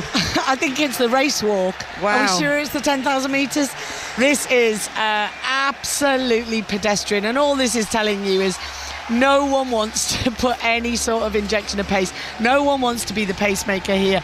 And we're just slowly seeing a couple of the athletes. It looks like possibly one of the Japanese athletes has moved to the front of this field, but no pace at all in here. And when you think, you mentioned those 9 athletes who are doing multiple events here, the one who will be really trying to look after herself is Sifan Hassan. I mentioned she's already done the 5,000 metres, getting onto the podium, but she's got the marathon in 2 days' time. And Gudaf Sigai of Ethiopia, disappointed, way down in 9th after a battle with Kip Yegon in the 5,000 metres, has the 1,500 final tomorrow night. So all the 1,500 girls will be hoping this really does pick up in pace and make it hard for Sigai. But at the moment, it's Goshima of Japan with, it looks like, I think it's Daniel of Eritrea there. And we're just starting to slowly see a bit of pace. But that was 80 seconds, that first lap. So the first lap of the women's 10,000 metres Olympic final. I fancy my chances in this at the moment, but it's going to get quicker. Easy. Let me give you an update on some field events, though. The women's shot put was won by Yemimis Ogulole of Germany. She threw 20 metres exactly, upgrading the world indoor silver that she won in Glasgow earlier this year. And the current leader in the men's triple jump final on the back straight here in the Stade de France, Jordan Diaz Fortune of Spain, is leading with 17 metres at 86, just 2 centimetres ahead of Pedro Pachado of Portugal, Kelly. Thank you very much. Catherine Merry and Alison Kirbishley are here. About half an hour to go in this race, so we will keep you up to date with everything that's happening. And as promised, we can head back to the artistic swimming and Eleanor Oldroyd.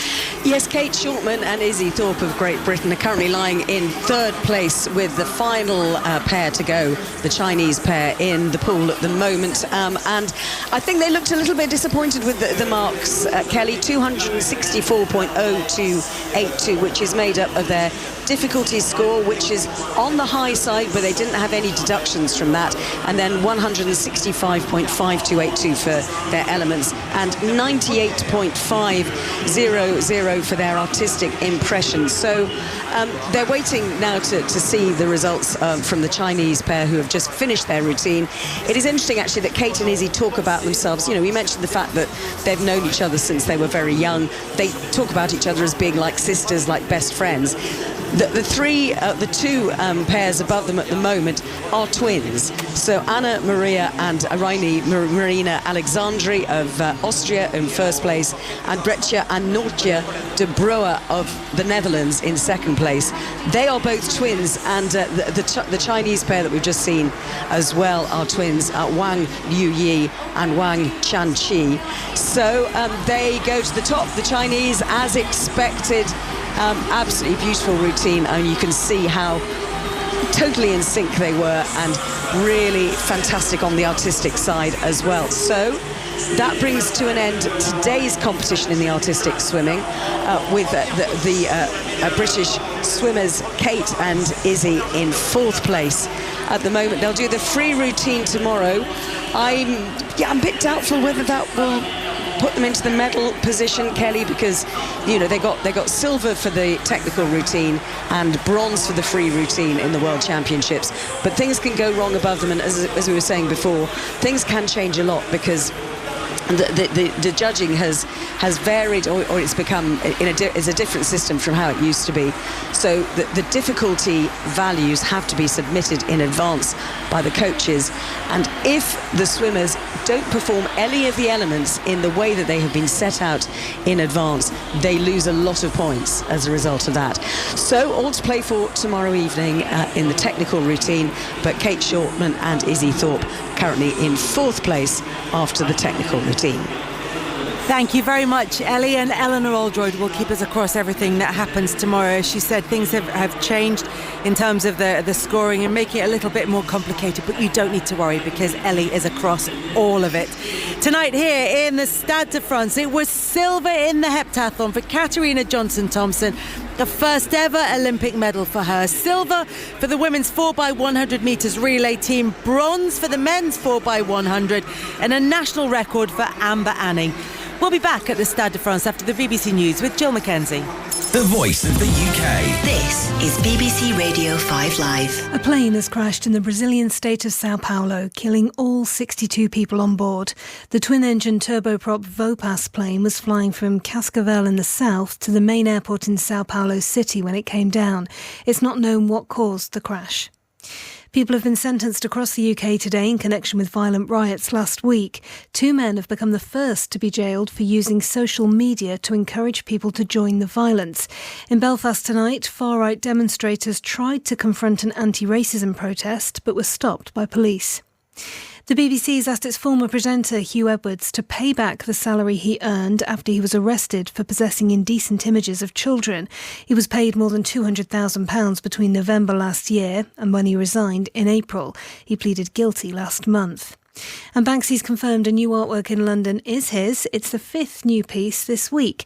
It shows the silhouettes of 2 pelicans above a fish and chip shop. Driven through the covers. Every huge boundary. Clobbered over her head.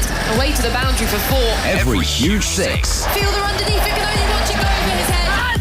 Every wicket. Should be a simple catch. She's gone. Catch it all. It's gone. The 100 continues. On BBC Radio 5 Sports Extra. On the BBC Sport website and app. And on BBC Sounds. This is 5 Live Sport and the Olympic Games. With Kelly Cates. On 5 Live and BBC Sounds. Welcome back to the Stade de France, and what a night it's been in Paris. Katarina Johnson-Thompson has won silver in the heptathlon. Belgium's Nafi Thiam won gold. That's her 3rd Olympic title. fellow Belgian Norwitz took bronze. Silver for Team GB in the women's 4x100 metres relay. The men's team took bronze in their event. In the velodrome, silver for Team GB in the women's Madison. Jack Carlin picked up bronze in the men's sprint. That's the 4th Olympic medal of his career. And at lunchtime, a dramatic gold medal for 19-year-old Toby Roberts in the men's boulder and lead climbing. We will be getting more reaction to that very shortly. So Team GB with bronze in the men's sprint relay, silver in the women's event, and just a short time ago, the quartet of Dina Asher-Smith, Imani Lansico, Amy Hunt and Daryl Neato spoke to Sarah Mulkerrins. Congratulations, Olympic silver medalist Dina. You had a phenomenal start to that. Thank you, and we're all so proud and so happy. We've worked so hard for this, and to be in a position not just challenging for a medal, but also challenging for the gold medal is phenomenal. But yeah, I was just trying to get to Imani first. I wanted nobody else in sight, passing the baton in first place, and then setting up the ladies for a phenomenal run. And screaming, go, go, go, Imani. Yes, I heard every single go. I was really happy with my leg. I was really happy with what we did as a team. It's two times in a row we've got bronze and we got silver today. You know, we wanted the gold, so we were disappointed, but you can't be upset with Olympic silver medals. You know, we show that we're consistent and we believe in ourselves, and I'm really proud of us. There were a couple of changeovers that were maybe a little bit anxious, maybe.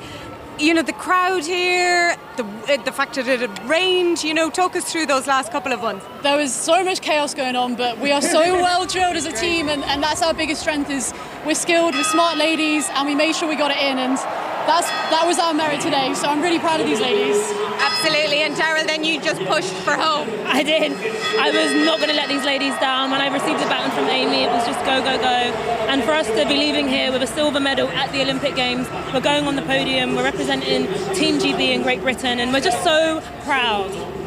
Desiree and Bianca get to come on the podium with us as well, which is so special. I love how now the championships are giving medals and letting the full squad get their moment, because this is truly like an effort, not just with us four here and not even with those two ladies that ran in the heat, but also we've worked so hard as a women's relay squad since 2012 when we didn't make that Olympic Games, and for the last 10 years we've been pushing because we know that we can do this, we know that we're this good, but we had to put the work in. So yeah, that we're able to step on the podium with everybody is a very beautiful moment. And you were able to celebrate with everybody around the stadium. Yeah, we got a medal too. The boys got a medal, so we're just so happy, and it's been such an amazing atmosphere in the stadium, and we've got a medal. You absolutely do, and it's an Olympic silver. Well done. Thank you.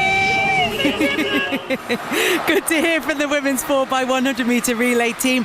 We're going to head to the hockey now. It's the women's gold medal match, and Sarah Orchard, you've been saying this right from the beginning, we could have a big shock on the cards. Oh my goodness, Kelly, this is so tense. Gold medal match, Netherlands 0, the world champions, the world number ones, the European champions, China. They're the ones with the goal. They lead 1-0, 14 minutes to play, and it's just a matter of China are going to park the bus in this final quarter and just try and shut out the Dutch, because the Dutch have had so many shots on goal. I think it's 13 now. Nothing to show for it. China have only had 2 shots on goal. One of them went in. That was 6 minutes into this match, and they've held on to the lead ever since. It is simply incredible. China were nowhere at the start of this tournament. Ranked 8th in the world. They lost 3 of their pool games. If they pull this off, this would be something special. It's Netherlands 0, China 1, 13 minutes to a gold medal to be decided. Sarah, thank you very much for that. If anything changes, then Sarah Orchard will let us know, and we will of course be back there at the end of that match. Now, day 14 of the Paris Olympic Games, and Team GB have added another gold medal to their total. It came earlier today in the men's climbing, boulder and lead final.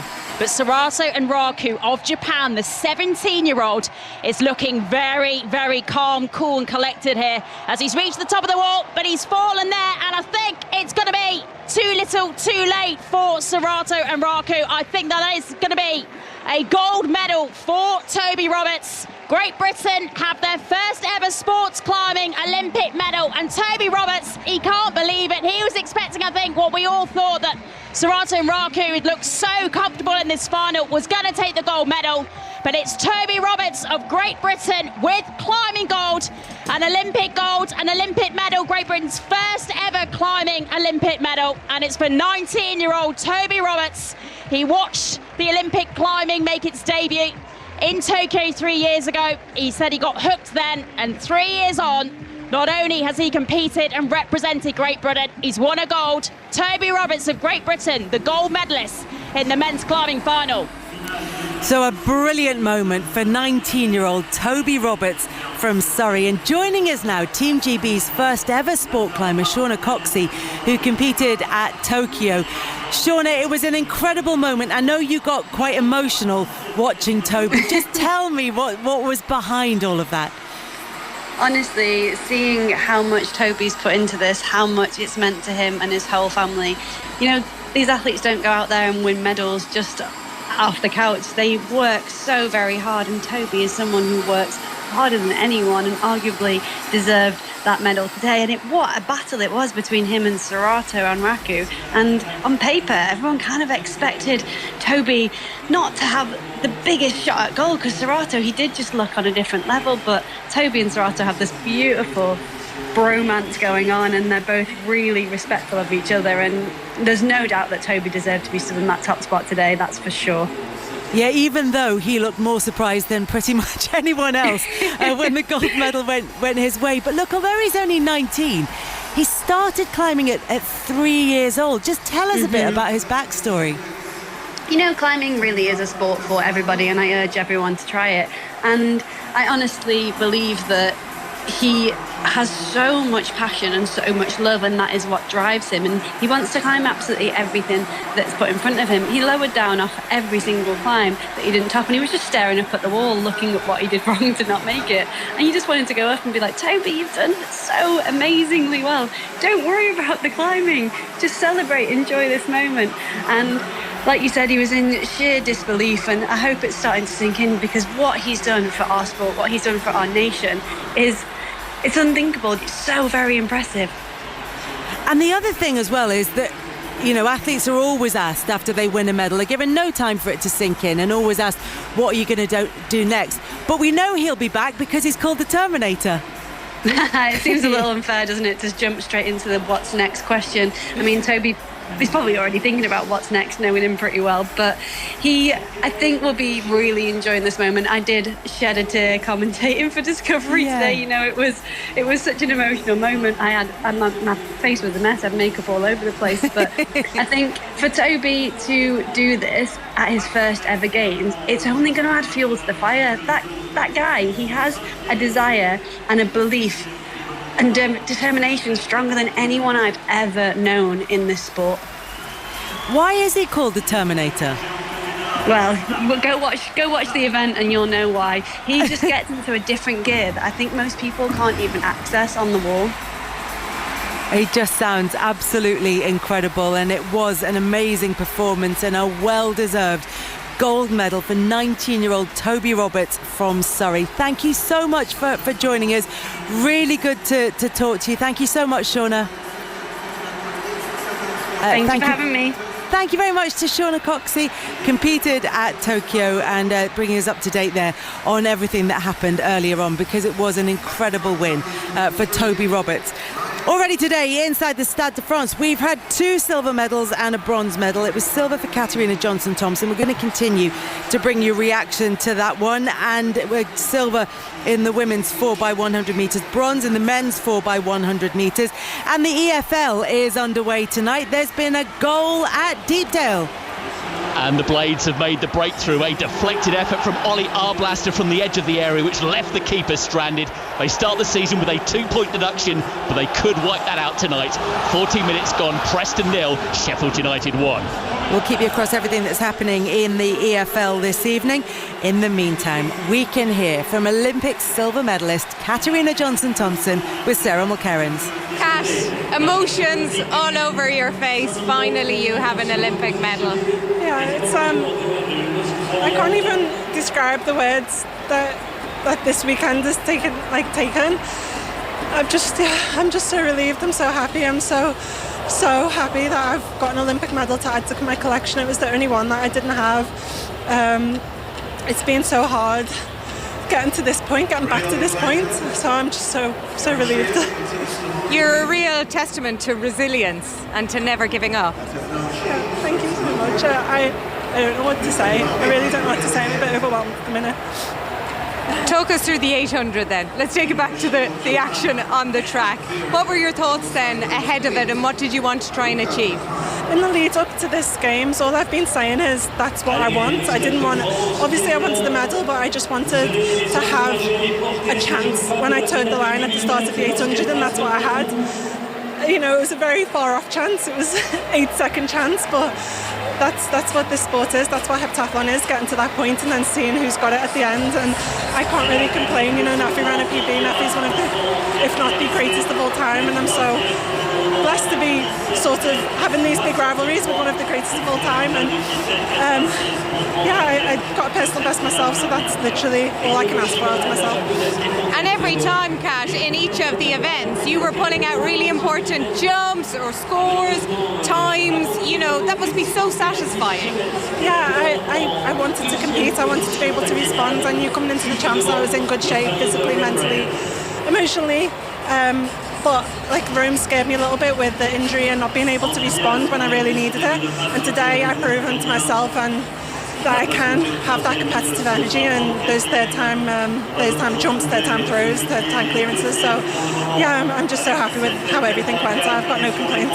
And it's always lovely, that moment after the 800 when you all go around the track and you've all come through it together and there's all the support in the crowd. Yeah, you know, people see it out at the end of the race, but it's there within the combined event restroom. It's there on the warm-up track. We do sort of, I think it comes with the terms of having all different strengths and weaknesses and being able to sort of cling on to other people's strengths and weaknesses, and I was able to cling on to Anna's big strength there at the 800. So yeah, everyone respects each other, and at the end of the day, yeah, this is what the event's about. Absolutely is. And finally, there's been so many people supporting you.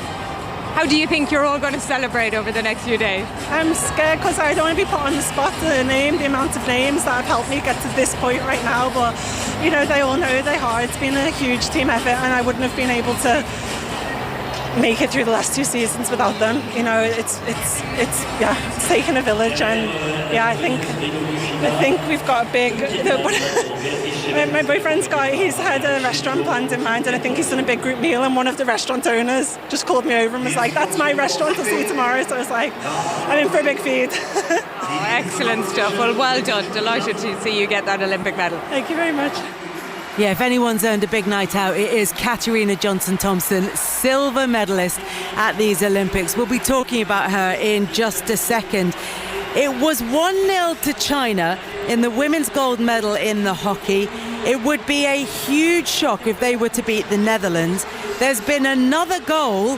Which way's it gone, Sarah Orchard? It's Netherlands 1, China 1, 6 minutes to play, Kelly. The whole of the entire population of the Netherlands is breathing again, because at least this would go to a shootout if the score remains as it is. The Dutch, if you've not been following this story, they win everything. World Championships, they win Europeans, they're the world number ones, they're the reigning gold medalists from Tokyo. It was a real shock that they have spent so long of this trying to find a way past. I've been calling it the Great Wall of China. They just couldn't find the goal, but all of a sudden Yibi Janssen, I mean, she's an incredible injector, and she's just absolutely smashed it after a penalty corner routine. That's her 9th goal of the games. They've gone level now, 6 minutes, and I tell you what, the Dutch, they've gone into 6th gear to try and get this done in the 60 rather than go to that shootout. It's Netherlands 1, China 1, 6 minutes to play. Sarah, thank you very much for that. Big night in the EFL as well as football returns in the EFL. Blackburn against Derby. There's been a goal, Rob Law. Blackburn 1, Derby 0, and it's Tyrese Dorlan who latches onto a deflected cross inside the area. Does well to absolutely bury it into the back of the net. Rovers are off the mark in the Championship. It's Blackburn 1, it's Derby County 0. Inside the Stade de France this evening, Catherine Merry, Alison Kirbishley also joining us. Mark Lewis Francis, Olympic gold medalist, and it's been absolutely frantic since Katarina Johnson-Thompson won her silver. But Mark, we've had time to process it now. We've heard from Kat herself, talking really emotionally, talking about with a big sense of relief, I think, given everything that's gone into her reaching this point of winning her first Olympic medal. It was a silver, and she was so close to Nafi Thiam, one of the all-time greats in this discipline. Yes, again, you know, with the trials and tribulations that she's been through, I'm absolutely proud for her. You know, this is every athlete's dream to go into an Olympic stadium and achieve the ultimate goal of medaling, and she's done it. She can relax for a little bit. Is she going to go again for the next 4 years? Who knows? But if she does, I wouldn't write her off at all. Yeah, she's probably not going to be thinking about that right now, because what we heard, Alison, is that she's planning a sort of night out with her boyfriend Andrew Posey, who's over here supporting her, and he's making sure that everybody goes out to celebrate the effort that she's put in. We heard from Jasmine Sawyers earlier on, who was saying she's never seen her so focused and so joyful in the way that she's been competing. Most definitely, and it is important to wind down as well. You know, again, with the injuries that I've heard that she's gone through, I have to applaud her for coming back and getting the mental strength and the physical strength to go out there and compete with the world. She's been amazing. Yeah, I mean, I just wish that myself and my producer could remember the name of the restaurant, because she told me where she was going to go. Before, when we caught up with her at the London Diamond League, and we were obviously chatting ahead of Paris, and she said, I've got my favourite restaurant, and I can't remember, it was like, I can't even remember what it was called, but we're going to dig that interview out. We're all going there tonight. But yeah, I think... You'd be tapping her if you hadn't lost your phone. All right, that was a low blow. Yeah, I think, you know, there's just some people in sport, and they can go their whole career, and once every 4 years it just doesn't happen for them. And she, you know, she's had bad luck after bad luck, and I guess you get to the point where you go, are the Olympics for me? You know, the likes, I mean, Colin Jackson came away with a medal, but it was never the gold. Every time he was world number one, it wasn't in an Olympic year. You know, Paula Radcliffe, it just never happened for her. She had a great 2003, and every time it was, you know, a phenomenal 2005, but it never fell in Olympic year. And there's just something special about the Olympics. You just cannot put your finger on it. It's like us, we're all living in this Olympic bubble. We do not want it to end. And it takes something for an athlete to work day in, day out, and still have the belief. You know, she's 31 now. She's gone 4 Olympiads. That's huge. You know, an athlete's lucky if they get 2. Really, really lucky if you get 3. But to then come back in your 4th and take a medal when you're pushing the world's best, possibly the world. She is the world's greatest. Yes, she's not the world record holder, but without a doubt, the 3 times Olympic champion, you know, is somebody to push, and you know, she's had to make Tiam do her 3rd best ever score. Katarina Johnson-Thompson did her 2nd best ever score. You know, it's everybody that's followed her career are just so pleased. Yeah, most definitely. She's so modest, isn't she, when she was speaking to Sarah there, saying, I'm just blessed and happy to be involved and competing against one of the best, if not the best of all time. KJT's inside that world all-time top 10. You know, she sits at number 7 as one of the best heptathletes the world has ever seen. And she's just so modest, and it's such a big achievement. And I think I mentioned it yesterday. There's going to be certain athletes through this Olympic Games, Kelly, that people are just really pleased for. Do you know what I mean? That you got quite emotional, Kath. Just explain. Yeah, I think it's because I know how hard it's been for Kat and the battles that she's had. We all do, but I've got my kind of athlete's hat on, my mum's hat on, my friend's hat on, and I know how much it means. And having retired through injuries myself and being forced into injuries, I know how hard the battle is. I cannot explain how mentally tough Katarina Johnson-Thompson is to come back from what she's got. And I was so pleased, because I know how much it means. 4 Olympics, Kate, that's what, 16 years. Crazy. You have a window of opportunity as an athlete, and you hope it's open as long as possible, but some aren't open for that long.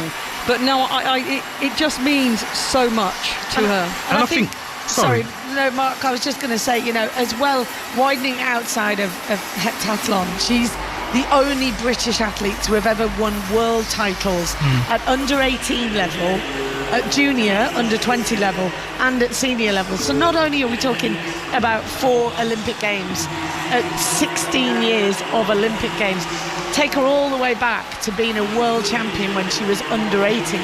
This has been way over half her life, way more. All she's ever known is being an athlete. And I think, to be able to then sit back, go to whichever restaurant she's at in Paris tonight and reflect on that, it's so. And have the pressure and expectation with the tradition that we have in Great Britain of multi-eventers. Even from Commonwealth days back to the likes of Judy Simpson, and then you're coming through with Denise Lewis, and then you're coming through with Jessica Ennis-Hill. And the one question she'd always get asked was, Olympic medal, even though she's two-time world champion. I think that's why she talked to Sarah Mulkerrins about the relief, because it's a heavy burden to carry as a multi-eventer, as a British multi-event woman, where we've had so much success in the past. And that's before I even mention my clubmate and Mark's clubmate of Denise Lewis, who of course was one of those that carried that expectation as well. She's just come around at a time where we've got the greatest ever. And that's, when I was looking way back to Jackie Joyner-Kersee, who still has the world record, it then moved into this era of Denise Lewis versus Eunice Barber. Then it moved into Carolina Clough's domination. Then it went into Jessica Ennis-Hill, domination. And then Tiam. And she came across at this time where she was going, but hang on, I'm the British record holder.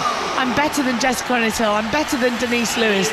I'm better than Dame Mary Peters. And I still haven't got a medal on the Olympic Games. Catherine, Mark, we're just going to take a little break because Kath's going to bring the 10,000 metres women home. Yeah, we're down the back straight. There's less than a couple of laps to go. I can tell you that Megan Keith, one of the two British entrants in this women's 10,000 Olympic final, has been lapped by the leading group. Ailish McColgan is about 80 metres down of the leading pack, which contains about 10 athletes. The Scottish star going down the back straight. But up the front, once again, it's an African battle. Ethiopia is there. Remember, Joshua Cheptegei won the gold in the men's 10,000 for Uganda. And Chalanga Allison is the Ugandan in the mix. But Sifan Hassan in the orange vest of the Netherlands is getting herself in position. Yeah, look at Sifan. She's saying, I might have the marathon on Sunday, but I'm going to give it one last go. They hear the bell this time. We're on the final lap. Sifan Hassan's making a long run for home, but she's just got a wall of bodies in front of her. She's going to have to go wide. Sigai is down in 5th place at the moment, the Ethiopian. She's got the 1,500 metre final tomorrow. It's a Kenyan battle up front. Kenya are still yet to win this title ever, but we've got the world record holder in Beatrice Chebet trying her best, sitting on the shoulder of a compatriot. 200 metres to go. Will Chebet add the Olympic title to her world record? Kip Kemboi of Kenya leads. Chebet's in the mix as well. She's already won the 5,000 metres here. They swing into the home straight in this 10,000 metres. Basaletti of Italy is in second place at the moment and pushing. Sifan Hassan's going to pick up a bronze medal here. Beatrice Chebet, 30 minutes 43.25. Wow, the Olympic champion again, and Nadia Battistaletti of Italy picks up the silver and Sifan Hassan the bronze. Oh, Nadia Battistaletti, what a run from her. Do you know what? She deserves that because she stayed within the pack and she was not intimidated when the African athletes, the Kenyans, the Ugandan and the Ethiopians really started to put the burners on in that last kilometre. It was a phenomenal last lap burn up, 57 seconds. And when you think they started running 80 odd, we've just had Ailish McColgan cross the finish line there in 15th place, 31 minutes and 20. I mean, all credit to Ailish. She's here, she's brought herself here after a terrible time of injury. But let's just look back at that podium. Finally, Beatrice Chebet does it for Kenya. They've never won this title. But Battistaletti from Italy and Sifan Hassan, her second medal of the Games. And in 2 days' time, she lines up for the marathon. Megan Keith gets the bell rung for her, the second British athlete in this 10,000 metre final. She's the only one out there, and I can tell you she has the roar of nearly 80,000 people behind her. The British athlete making her way down the back straight. The men's triple jump final is continuing as well. Diaz Fortune, incidentally, the Spaniard, to keep you up to date, is still leading that one with 17 metres and 86.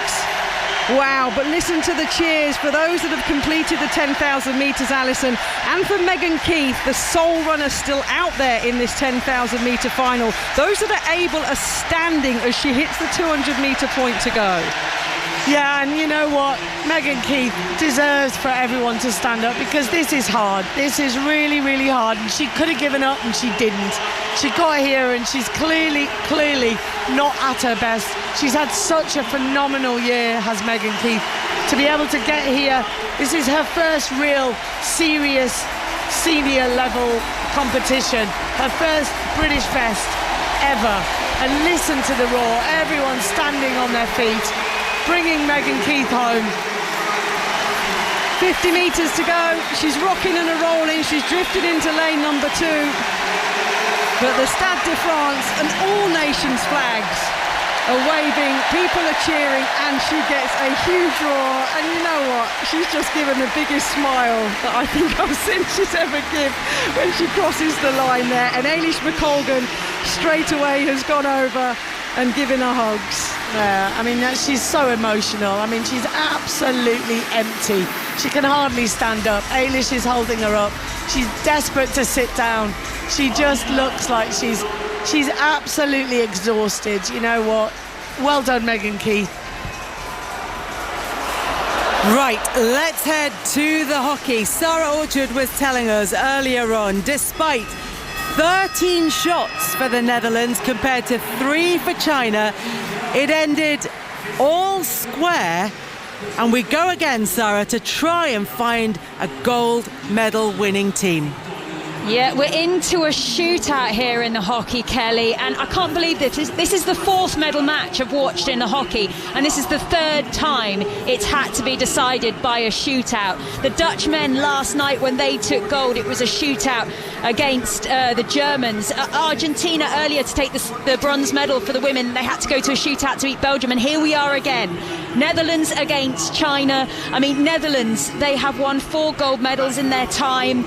Gold, of course, in Tokyo. You know, world champions, they can't believe they're in this position at all. China, no one was talking about them in the build up to this competition. Everyone knew they could do something. They last won a medal back in Beijing in 2008. This is actually a repeat of that final when they won silver. But just incredible how they have battled their way. They have scrapped their way through this competition to get to this match. All credit has to go to them. And here they are in the shootout. It's going to be the Netherlands that go first. If you haven't watched a hockey shootout, well, I'm sure everyone has after what happened in Rio with the GB women. But if you haven't, you have the ball on the 23. You then advance towards the goal, and you've got 8 seconds to get the ball in. Once the clock is gone, if the ball is not in, that's it. Your chance is over. It's not like a football penalty shootout at all. So we're just waiting for it to get underway. They have to wait for the official OK. Netherlands are up at the moment. They're waiting to say that it is all right for them to get underway. The first one with the shot is Pien Sanders. This could take a few minutes, Kelly, but yeah, pretty tense at the Use de Manoir. Sarah, thank you very much for that. As she said, a hockey shootout is great fun, and Sarah will keep us up to date with everything that's happened like that. I say great fun only if you're not emotionally invested, of course, otherwise it's extraordinarily tense. Meanwhile, in the Stade de France this evening, it was silver for Team GB in the women's sprint relay, bronze for the men, and after the race, the team of Jeremiah Azu, Louis Hinchliffe, Nathaniel Mitchell-Blake and Zarnell Hughes spoke to Sarah Mulkerrins. Well, guys, you're saluting all the fans that you've been doing your lap of honour in front. How good does that feel? Olympic medalist now, Jeremiah? Unreal. Obviously, for me, the champs didn't start great, but to lead with something is amazing. We wouldn't be in this position without each other. We trusted it. The guys put their trust on me to start them off again, and it paid off. So yeah, thank you to you guys. It certainly did. A big team effort. Louis, so young, coming in as well. The 2 kids here this side, and then the experience over here. There was obviously the situation with the USA. Could you sense that when you were running? Yeah, I think it was, you can see it was a really messy race, but you can see we gave all of it. It was all heart, all full speed. We all gave 110%, so yeah, you can see how much we wanted it, and yeah, we got the result, so yeah, it's great. It absolutely is. All heart, all desire. Nathaniel, how good does it feel to be within that team? It's phenomenal, and as you said, it's like a changing of the guards. Like, we're fortunate enough to have been part of a couple quartets, and we've got 2 of the younger guys who have performed phenomenally this year, and I think it's been a good mixture of experience and youthful exuberance, and we had opportunities with thanks to the national lottery, it's allowed us to have camps to prepare for this. We're one of the best trained teams in the world, so we always find a way to step up when it matters most. Richard Kilty, come on in. We can see the Olympic rings around you, as much part of that team as well. It was just amazing. I was up there watching them. My heart was beating. There was so much going on, and I was just thinking, please, please, please. And they were absolutely amazing. I'm proud to have played my part in the squad and ran yesterday, but these guys came out there tonight and delivered, and I'm so proud of them. Nathaniel and Zarnell, the seasoned vets, the legends, and these two young superstars of the future. So it was just amazing, and I don't know what else to say. And Zarnell, for you, I know you've been struggling with injuries this year and had to pull out of the 200. What a way to end the championship. Yeah, as you can see, my hamstring is heavily strapped, but I came out with determination in my heart. I told the guys before we left the hotel that, hey, I'm going to do my very best to get us on the podium, and I just need you guys to do your bit. And they did exactly that. They got me the baton and just ran my life up. I'm so proud of them. Louis, first time coming into the team, Azu as well. They just came and just delivered when it mattered, and I'm super, super proud of them. Thanks to the National Lottery for ensuring that we're here. We're properly prepared. We had the best camp ever. The team behind of it, Darren, Leon, Laura, everyone back home. They did exceptional. Richard Kilty, I know he had an Achilles problem yesterday. His Achilles been busted up, and he ran. Go on, tell us, Richard. Yeah, I've had the last couple of weeks. I've had a really bad Achilles, and yesterday I was in severe pain, and I grabbed it. I got to get strapped up, take painkillers, but I was running around and I was in severe pain. I just thought, just get to Nathaniel, and when I passed this guy, I knew he had it, and then it was their time to come on and shine tonight in the final. I couldn't do anything, but like I said, we're a squad and we're all in this together, and what an amazing journey it's been. Zarnell's been injured this week. Nathaniel's been through an absolute lot. We've all been through our journey as a team. We've got the two new fresh superstars in, and we're taking an Olympic medal back forever, and it's just amazing. Before we go, I'd just like to say this is for the youths.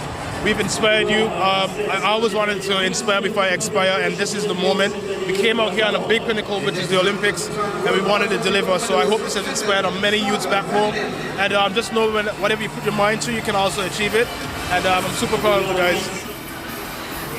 Great Britain's men's 4x100 metre relay team with a bronze medal, and hoping that can inspire the youths. As you would imagine, Mark Lewis Francis managed to inspire this current crop with his gold medal. And we're just watching Catherine Merry, a proposal in the city of love. What's happened? I think two people are getting married. It does look like a yes because they're snugging. It doesn't look like a no to me. I think it's Almeria. I think it's Almeria dos Santos of Brazil, who finished 11th in the men's triple jump, has just proposed to his girlfriend on the back straight. It's not often you look across a track, Kelly, and see somebody on one knee with a ring in the hand. So I'm like, hang on, what's going on here? And I'm presuming she said yes because everybody cheered and everyone got excited. Well, I'm assuming it's a proposal because that is the international symbol for a proposal. It's getting down on your knee and holding up a ring. They're kissing, so I'm going to assume that it's a yes, and congratulations to both of them. But which way do congratulations go in the women's hockey, Sarah Orchard? I don't know, Kelly. It's still going on right then. We're into a shootout here. And I can tell you that it's Netherlands who lead in the shootout 3-1. We're waiting for China to step up now. They have to score this goal to stay in the shootout. So we've seen only Moos so far from the Netherlands has missed her goal. So this is attempt number 4. All the pressure now on China. Silver medalist back in Beijing in 2008. That was their best ever games. Stepping up now, all the weight on the shoulders of Ma Ning. She has to score as the hush goes around the stadium. The whole of Amsterdam is empty to come and watch this one. As Ning goes up, she's 1-on-1 with the Netherlands keeper. Remember, she's got to take her shot for 8 seconds. Oh, it's loose! Netherlands get their gold! It wasn't easy, but it's double Dutch after the men got gold last night. And the whole of the Dutch team go absolutely crazy in the corner of the pitch. The whole crowd is orange, and they will be celebrating this one. They have absolutely sailed through the pool stage, their quarterfinals, their semi-finals. They were really put up against it by China, but the Dutch prevail, and they get their gold medal. China have to settle for silver. Sarah, thank you very much for that fantastic commentary of that shootout in the women's gold medal match, even after being thrown the curveball of a proposal here at the Stade de France, which luckily ended happily. Been a great evening for Katarina Johnson-Thompson. It's been a great evening for the women's 4x100 metres relay team. It's been a great evening for the men with their bronze as well. Mark Lewis-Francis joins us. Mark, we heard from the men's team that have won bronze this evening, talking about trying to inspire the younger generation and the way that they raced, the way that they worked as a team. They talked so much about their determination and their mindset, and that's something that anybody can take with them at any level. That is inspiring. Most definitely, because you got to remember, these guys are not the fastest on the track, so going into these races they have to be confident, and for them to come away with a medal, that's inspirational within itself. Just goes to show, when you put your mind to something, you can achieve whatever you want. And for me, that's very inspiring. Definitely wanted them to win gold. It's been 20 years. We're well overdue. It is well overdue, but the wait goes on. A bronze medal for Team GB. Louis Hinchcliffe being given a big hug by Carl Lewis as he went into the mix zone. It's not a bad name to have in your corner, is it? It's not at all. Carl Lewis, the man himself. Hang on, Mark, you had Linford Christie, what are you saying? Linford Christie, that's just a legend within himself, right? And again, he brought me back to my greatest form again in 2010. So that just shows his abilities to be great. Yeah, but Mark, then you can tell us about, because just because someone is, incredibly talented and incredibly successful, it doesn't always necessarily follow that they have the skills to impart their knowledge. But clearly that's something that's working out for Carl Lewis and Louis Hinchcliffe. And you can tell us about it from your perspective as well. Most definitely, you got to have a great team around you. As an athlete, we just like to have input. The most input that we can have, the best we achieve, and just having great people. I was very fortunate to have Linford in my camp, a guy that's been there and done that. So again, having Carl Lewis in your camp, the guy that's ran sub-10, Olympic champion, was he world record holder? That as well. Again, that's you can't ask for nothing more. Watching Jimmy run this year, an amazing talent. British sprinting is looking very good at the moment. It needs a bit of work, but I can see us standing on the podium in years to come. Yeah, just tweaking required rather than wholesale surgery on British sprinting, because it has been a great games for them, and it's been a great evening with silver for the women, bronze for the men in the 4x100 metres relay. We're about to get the men's 400 metre hurdles final underway, and they are being introduced to the crowd in the drama entrance, Catherine Merry, that we have loved throughout these games. Oh, they've been putting on a show every single day here at the Stade de France. Our final event this evening, it should be a cracker. We're coming up towards 9:45 local time. It's the final of the men's 400 metre hurdles, and Kelly, 4 of the 5 fastest men of all time are in this lineup, including Alisson dos Santos, the Brazilian, 3rd all time, who's dyed his hair the exact same colour as the track. He's ready, right? He is absolutely ready, and we've seen it, with Noah Lyles painting his nails. We saw it when we spoke to Keely Hodgkinson, and she's got her nails the colour of the track, and now we've got hair the colour of the track. We've got all the athletes fully committing to the aesthetic, and they are delivering on the track as well, Alison. And we saw it in the women's 400 metre hurdles. This event is just at its absolute peak in terms of the smoothness and the elegance of the way the athletes approach it. Yeah, absolutely. That's what I was going to say. There's just something about this event that's just gone wild. The men in 2, 3, 4, 6, 7 and 8 are all back from Tokyo's Olympic final. That just shows the consistency of these guys as well. We've got the best 3 ever that are going head to head.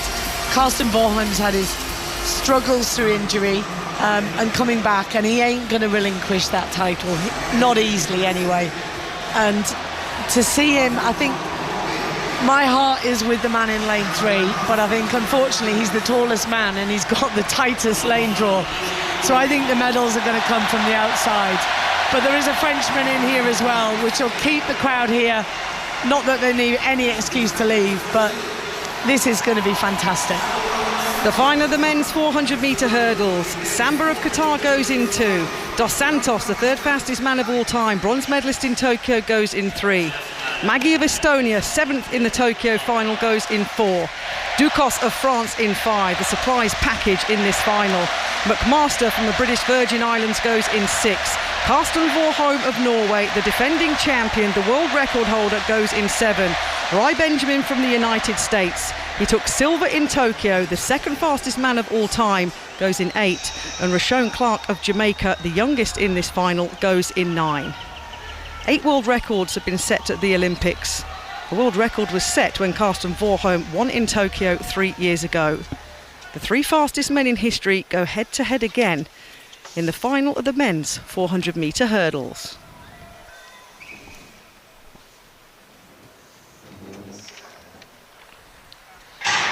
It's always quick when the best ever compete. Warholm only knows how to go out hard, and the Norwegian is absolutely flying. Dos Santos of Brazil moving nicely in lane number 3.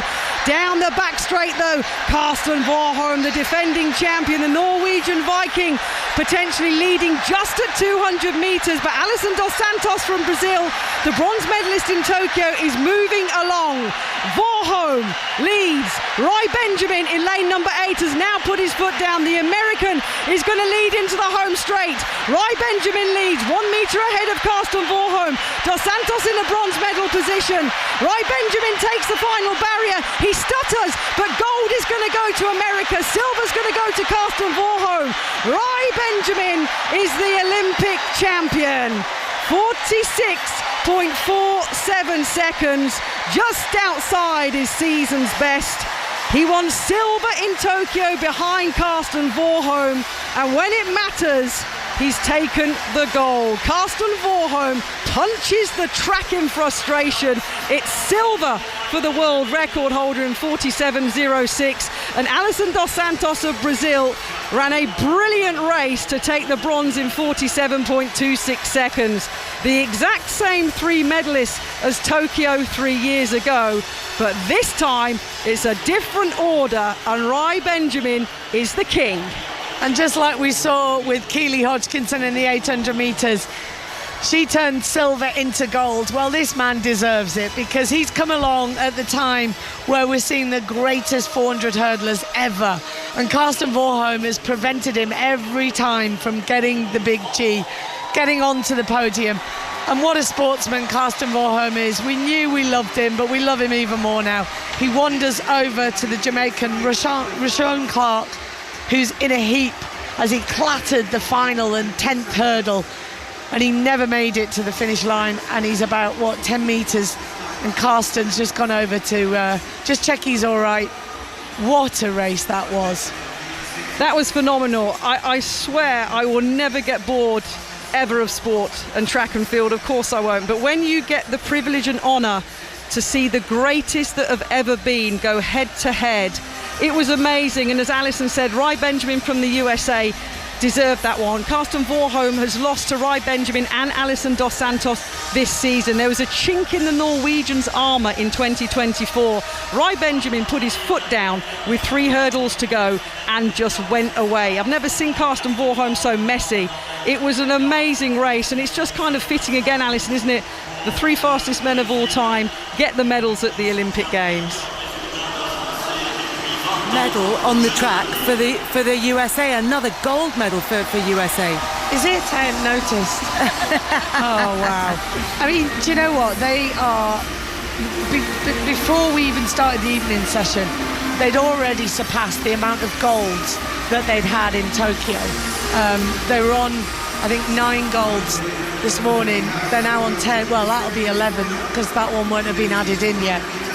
I mean, going into LA, I just, how can you even compete with these guys? You've got people at the end of their career delivering, you've got people at the start of their career delivering, and they just have this conveyor belt. They're just a force. The bell's going to be rung again by the Stars and Stripes. Rai Benjamin is going to enjoy this one. He is draped in the American flag.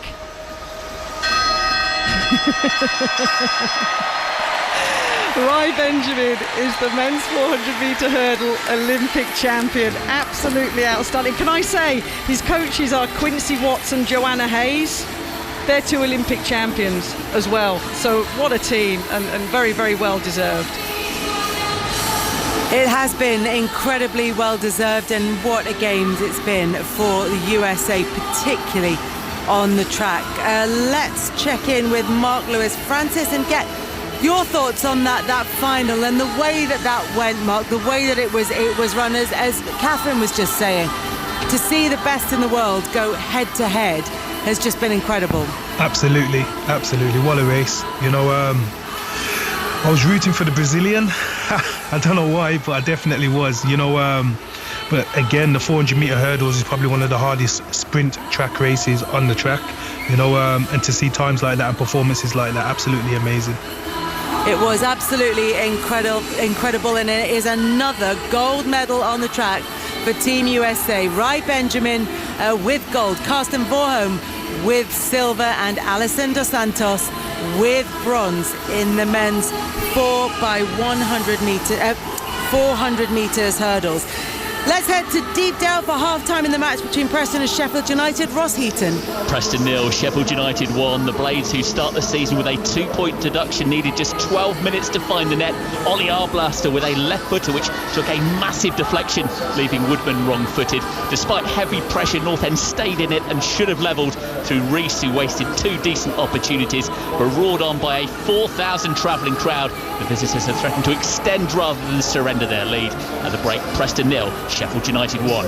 Newly promoted Derby County at Blackburn Rovers. Rob Law's there. Blackburn 1, Derby 0. A really good game here, Kelly, to open the championship season. Breathless at times. Blackburn piled the pressure on early, as you might expect, testing the nerve of newly promoted Derby, and it told. The breakthrough coming on the 20th minute. A driving run from captain Lewis Travis through the middle of the pitch, out to Callum Britton. He delivered low into the box. It bobbled, it bounced, deflected, with Derby scrambling at the back. It eventually fell to Tyrese Dolan, who powered home for Rovers, and Ewood Park erupted. They haven't won here since February. They're halfway there. Blackburn 1, Derby 0. Rob, thank you very much. In League 1 at half-time, Barnsley trail Mansfield by 2-1. In League 2, it's Chesterfield 1, Swindon 0. We've got live rugby league commentary on the way after the news at 9 o'clock. The half-time score is Hull KR 18, Castleford 6. But we've also got a couple of boxing gold medals up for grabs after 9 o'clock with Jonathan Overend and Steve Bunsand. Overs, there is a controversial boxer taking to the ring.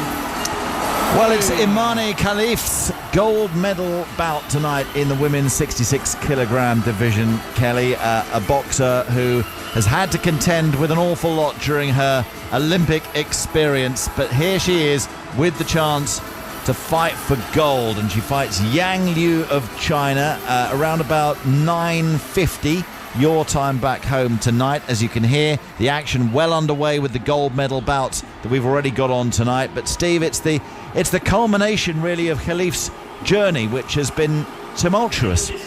It's been unique. I've never known a controversy dog an Olympic boxing tournament for 2 weeks. Generally there's a bad decision at the end, or a bad decision on the first night, or a boxer pulls out and no one doesn't explain why. It happens over one day. This has been rolling and rolling and rolling. And we spoke about Imani Khalif. It seems ridiculous, but 16 days ago we spoke about nothing's really moved on, has it? There's been no clarification at all of the reason the story began, which was her withdrawal from the World Championships last year.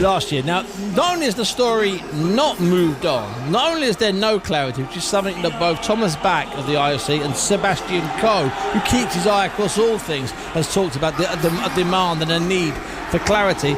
I would argue that to use a cliche, the water has been extremely muddied. We're talking seriously muddied. Let's put it this way: there's no chance of anybody swimming in the water surrounding this story. It is very dirty. So all we can do tonight, really, Kelly, for those reasons, is concentrate on the fight and take the facts as they are at this moment in time, which is that Khalif is in the gold medal bout and has the chance to go for gold tonight. As I say, around about 9:50 your time for that one.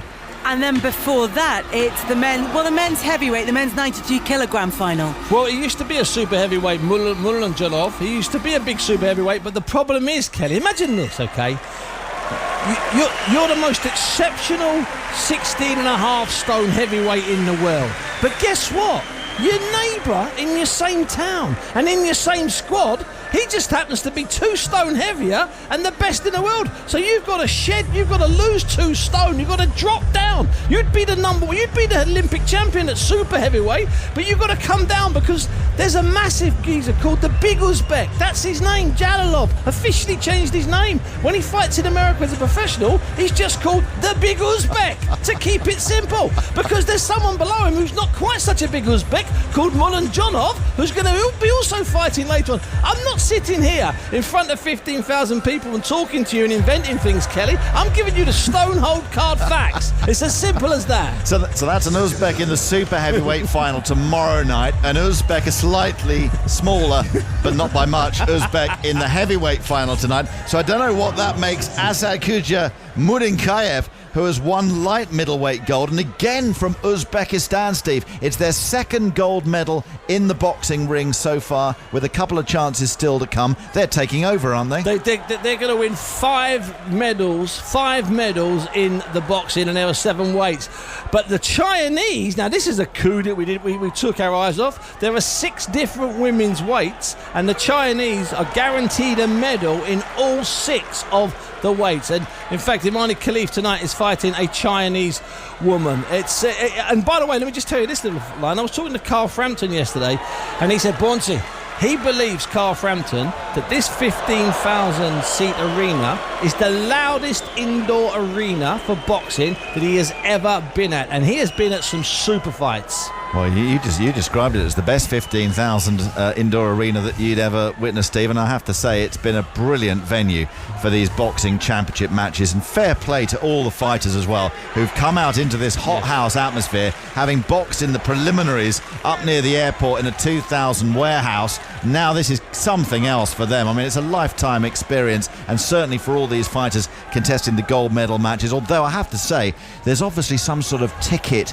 I don't know, swap shop going on the grounds outside. Tell us why. Well, because it started off with a stadium full of Mexicans. Now we've got a stadium full of Turks. And Algerians coming soon. And the Algerians, there are thousands of them outside on the grass enjoying the evening sunset. I don't know where they're going to sit, but they're going to come in for Imam Khalif in the last bout of the evening. And yeah, I reckon they're sort of the Turks and the Mexicans have got some sort of deal going. And it's just a brilliant atmosphere. It really is. And by the way, tomorrow night, Kelly, which is the last evening session of the games, we're going to be camping our coverage here at Roland Garros to see out Saturday night. Every fight live for you. That's what it said in the message from earlier from Base Camp. So we've got a couple of brilliant nights of boxing ahead for you here on 5 Live. Jonathan Overend and Steve Bunce, thank you very much. Thoroughly enjoyed Bunce's impression of Carl Frampton there as well. There is loads to look ahead to over the next couple of nights. It is the last, tomorrow is the last night of these Olympic Games. There is so much ahead.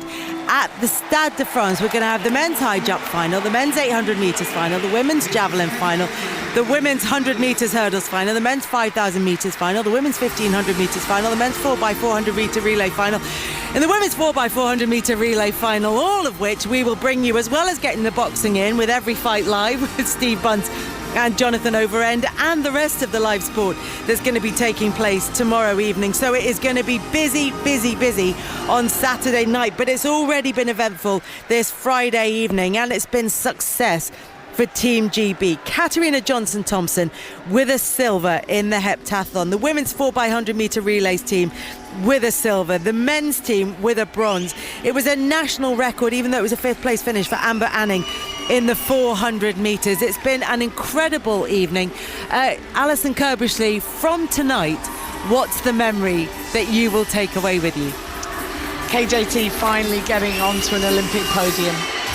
Absolutely so well deserved, and I think it'll be one of, if not the most popular medal in the track and field team, because I think so many of us have seen her heartache, and we remember there's often an awful lot more disappointment in an athlete's career than the good times, and she's had her fair share and some of the disappointment. So to be able to come here, get redemption, and close the Olympic chapter with a silver medal, and the way she did it is just typically KJT. And Mark Lewis Francis, a silver and a bronze for the relay teams. Yeah, amazing, absolutely amazing. Again, the team's got a lot of work to build on. Gold and silver for the girls. Love the girls who have won a gold. But I think their time will come. They're still growing. And as for the gentlemen, young team, there's a couple of older athletes that may retire, that may stay. Again, a team to build on. But one day I definitely would love to see both teams win an Olympic gold medal. Mark, been really good of you to join us tonight. Lovely talking to you. Thank you very much. Thank you for having me. Appreciate you all. Thank you very much to Mark Lewis Francis, Catherine Merrier and Alison Kerbish. We'll be back here tomorrow for live coverage from the Stade de France, and we'll all be here tomorrow evening for another super busy evening of track and field. Coming up, Olympic boxing and rugby league commentary after the BBC News with Jill Mackenzie. The voice of the UK. This is BBC Radio 5 Live. 62 people have died in a plane crash in the Brazilian state of Sao Paulo. The Vopas airline says a twin-engine turboprop plane was flying from Cascavel in the south to Sao Paulo City Airport when it came down, killing everyone on board. It's not known what caused the crash.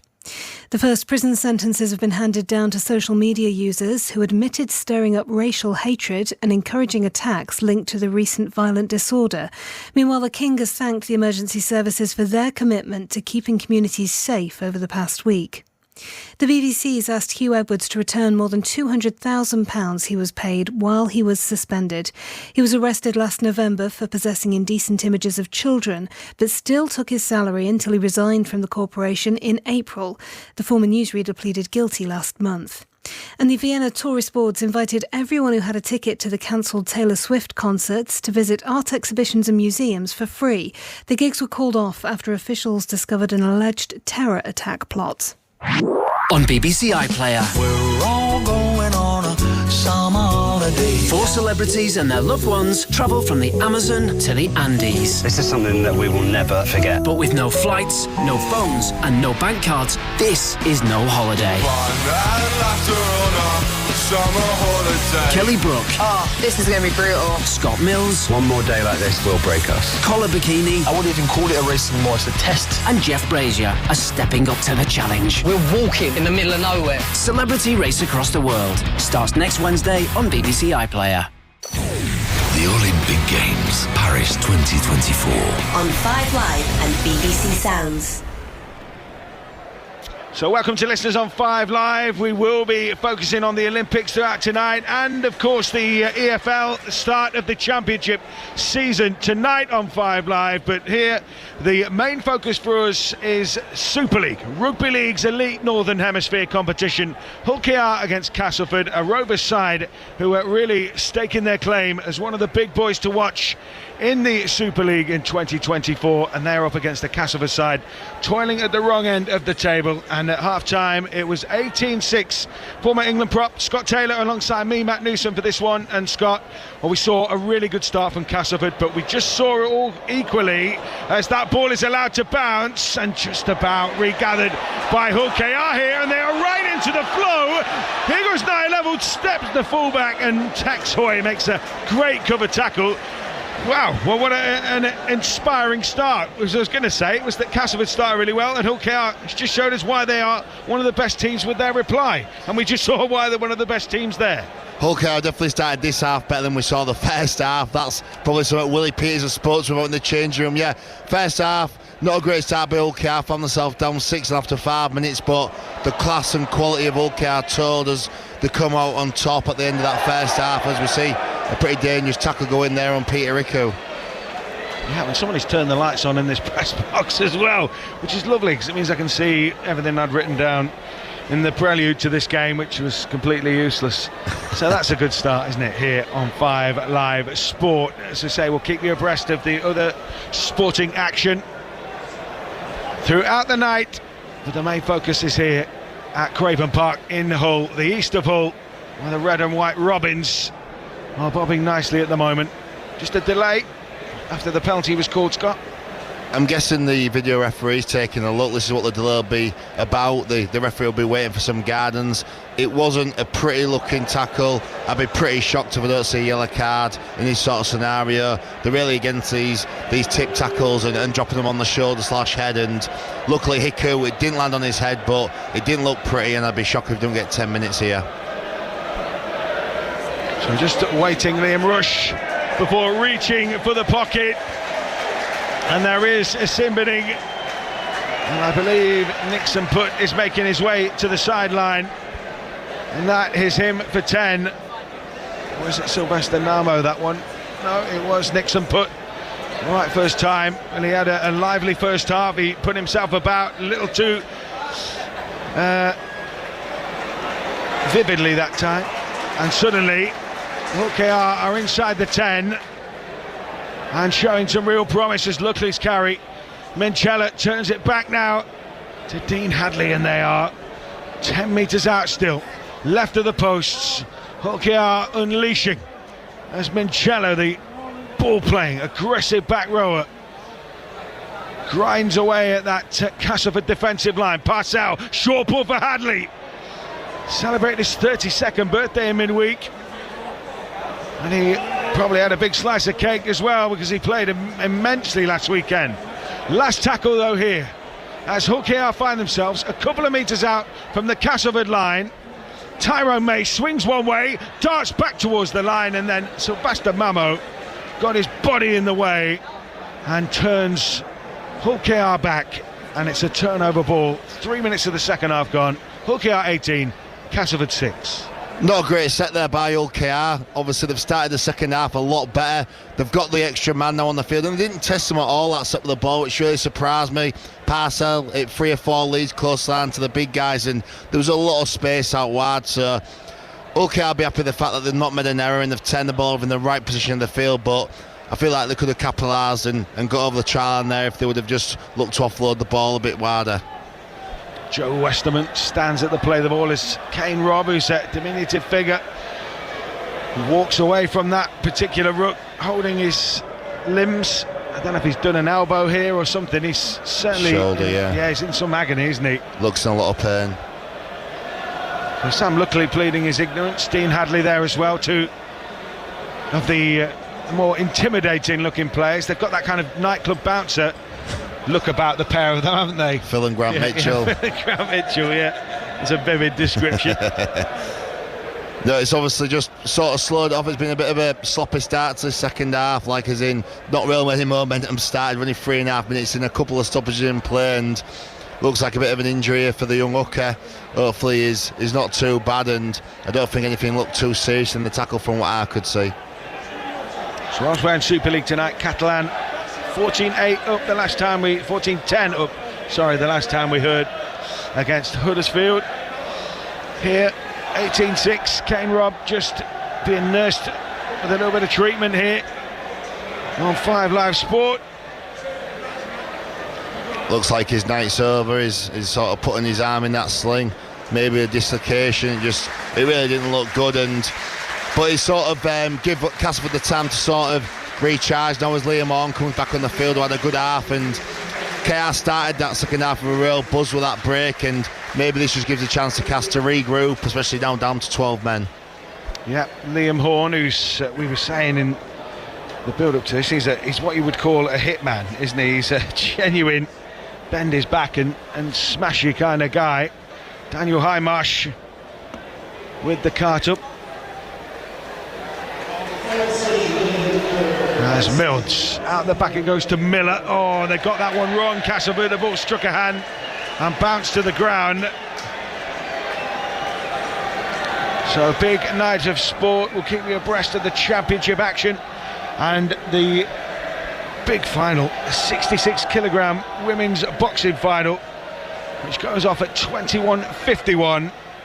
Imani Khalif against Yang Liu, and that is from Roland Garros in Paris, and that was a tongue twister for me compared to the likes of Joe Westerman and Lewis Johnson. El Zakimi made the error there. He did, yeah. We didn't mention him. He had a great game in the first half, didn't he? He made a couple of really good line breaks. So here on 5 Live Sport, the boxing follows tonight. That big women's 66 kilogram final. But here it's two sluggers really giving it some, as Hull KR take on Castleford in the Super League. 18-6. 5 minutes of the second half gone, and Hull KR find themselves inside the Castleford 10 with plenty of menace as May takes it to the line. Oh, he dropped the pass off, and that was surely high from Westham, and it was just a straightforward clobber. Minchell looked like he was falling. I think that's probably what's going to save him. It's a definite penalty, but Minchella was falling onto the ball. Cass just need to regroup here, get the back to 13. I think there were about 4 or 5 minutes left with 12 men as Ulke obviously look to keep building momentum. They're taking the 2 points here to get 3 scores in front. It looks like they're taking the 2 points. I don't mind that decision. It's been very flat, very start to the second half. Get some free tries in front and can receive the ball and start the second half again. Yeah, we will just place the ball on the tee here, Mikey Lewis. He had a little bit of an off night with the boot to some extent, just pulling a few wide earlier. Mikey Lewis this time from bang in front, takes the gimme 2 and stretches out the lead to 20 points to 6 here. And it's just what Hull KR were looking for. Get themselves on the board again, get the ball back off the kickoff, get back into the way that they were really rolling Castleford back at times. And get back to the top of the table, I believe, with a win tonight. They'll see him go back top. They're all about getting the 2 points. Arguably people be thinking they've got 12 men cast right at the 2, but it's all about getting that 2 points tonight. It's been a bit stop-start. They'll start this set now with a ball and look to get the crowd back into the game and get that spark, as it's gone a bit quiet since that opening run from Nile Levels. Sam Luckley backpedalled. Error. And the ball's come loose, and Castleford have got it here. And they are looking to cause some problems from 10 metres out. Horn was first to it. Scooped up by Sylvester Namo, and the little Papua New Guinean.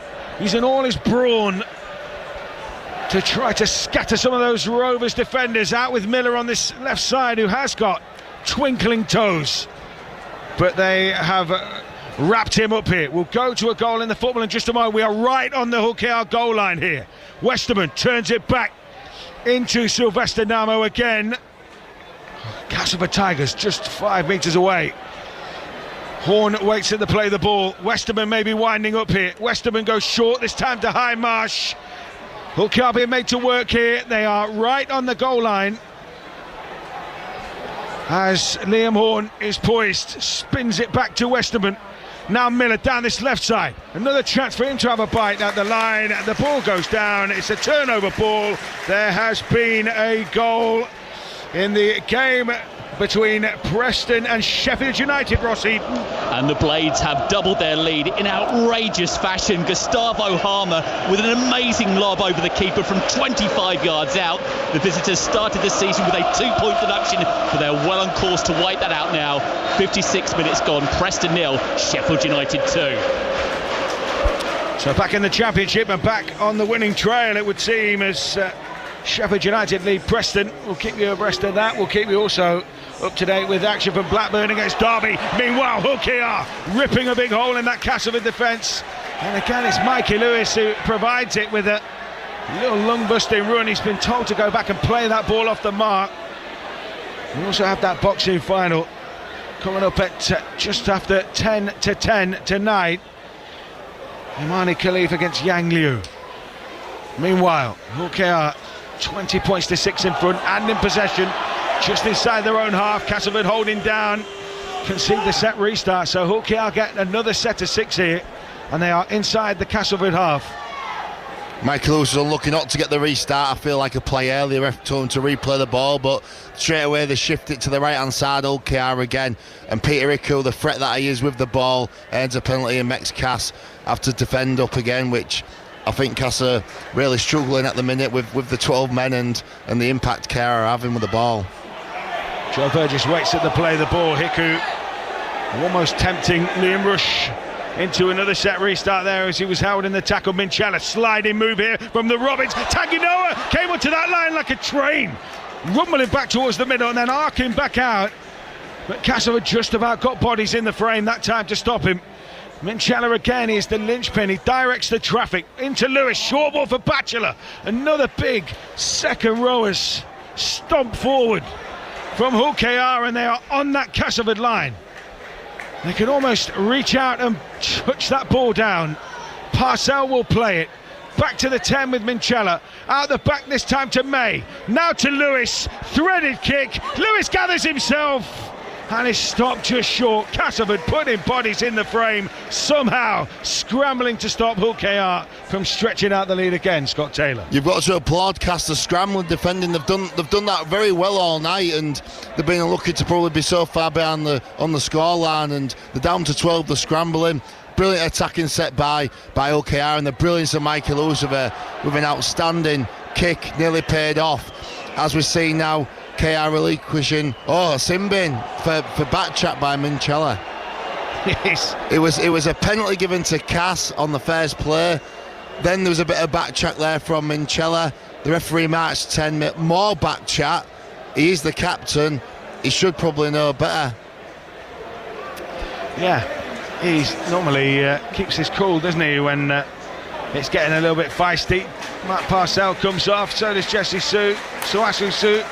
No, or was it Simmons? I thought he reached for his card. Has someone gone? He's not gone off, has he? It looked like he'd marched him 10, then pulled the yellow card out, but the people weren't off for the interchanges. So there we go. They are still with full complement here. Castleford looking for a route through on that far side. There wasn't one. Don't forget tomorrow, taekwondo, diving and golf from the Olympics. The Community Shield at 3 o'clock. Manchester United against Manchester City. Track cycling. And they are down to 12.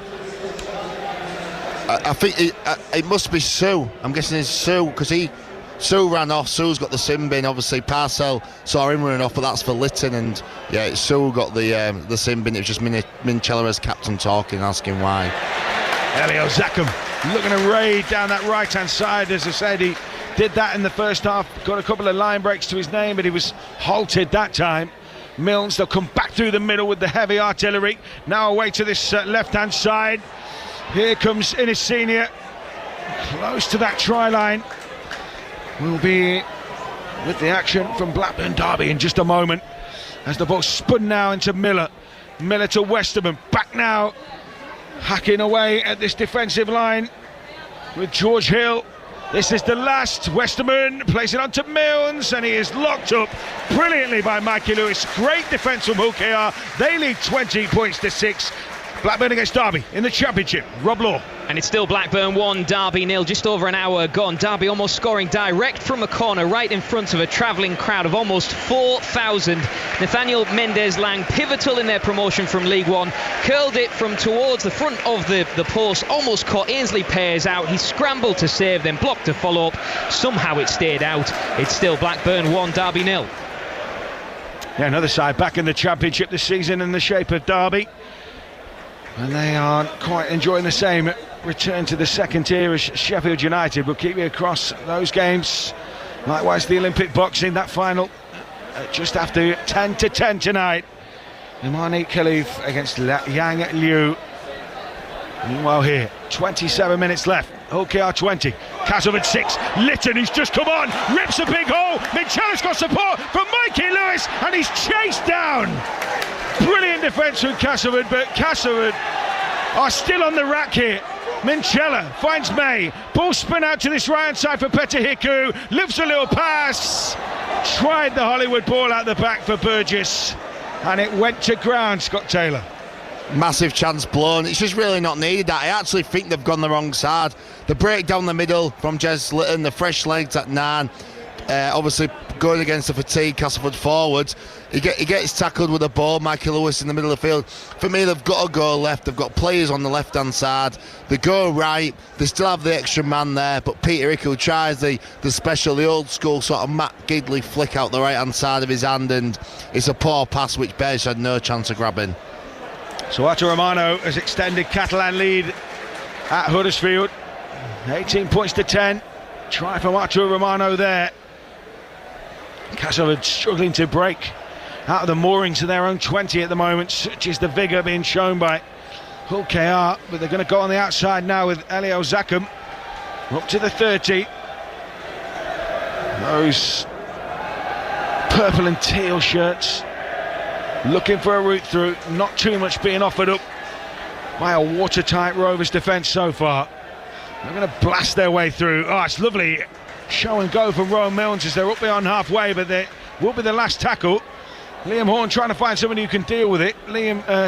Jacob Miller does bang the kick downfield, and it'll be taken by Niall Appleton. His first step took him well clear of any trouble, but a great cover challenge. Mind you, a wild offload. Okay, our chance in their army. Burgess, he's just side through. Brilliant break from Joe Burgess, turning a little bit of a plod into a full-on 100-metre sprint there. May, booming ball wide. Now they've got their heads down. Tanginoa on the outside. Oh, and he bombs the pass. Terrible ball. That should have been a try. And Hull KR just lacking the finishing touches there, Scott Taylor. Big fella Tanganoa, back yourself. We saw him a few weeks back at home against Wigan, go 80 metres and back himself. I don't know why he's passed the ball. He's got a head up of steam. He's got a 30-minute run up. There's only one man coming across the size and power of him.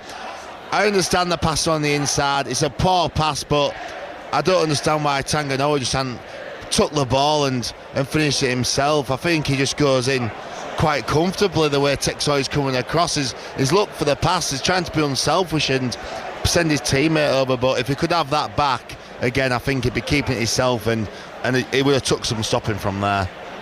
He was full on motoring here on 5 Live Sport. Rugby League, Super League, Hull KR 20, Castleford 6, the Robins, the home side, in the ascendancy, and really putting themselves about at the top end of the Super League table. A genuine grand final contender when it comes to the big dance in October at Old Trafford. There's Liam Horn for Castleford. Plays it short to his left-hand side. A little bit of a loose pass, somehow managed to worm its way into Tiger's hands. And then Nixon put, again, they just shoveled a pass at the Papua New Guinean, and he couldn't take it. And the pressure is relieved, and Hull KR have a scrum on halfway. Scrappy, really scrappy from both teams. His chance has been created, but I'd love to see the sort of possession stats on completed sets, because there's been a lot of errors this second half, a lot of missed opportunities, but a lot of errors, and Castle obviously have to start forcing the ball. We understand that, but it keeps giving more opportunities for Hull KR. You'd like to think they are going to keep bombing them and messing that final pass. Yes, if anything, it's keeping Castleford's flickering hopes alive. So last we heard, Sheffield United in front of Preston, Blackburn in front at home to Derby. Those two games in the Championship tonight. The boxing final, Imani Khalif against Yang Liu. We'll have commentary of that on 5 Live Sport from just after 10 to 10. For the meanwhile, though, Hull KR going 4th at the top end of the Super League table, keeping up their pursuit. And it's Dean Hadley with the ball, centre field. Big yomp forward from him. Offered up by Minchella to Niall Appleton. It's like a little clockwork mouse as he zips around before finding Peter Hiku, who is floored by Innes Senior. In the legal sense, Jez Litton whips a pass off the hip and finds Mikey Lewis in centre field. His kick, towering, scraping towards that sideline, and Ryan Hall got there, but Tanganoa, should I say, got there, and he couldn't quite pat that one down.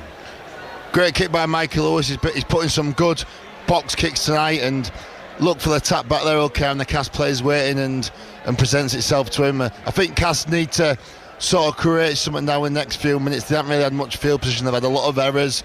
They'll be back to the 13 to KR's 12, and if there's a time for them to get back in the game, it's now.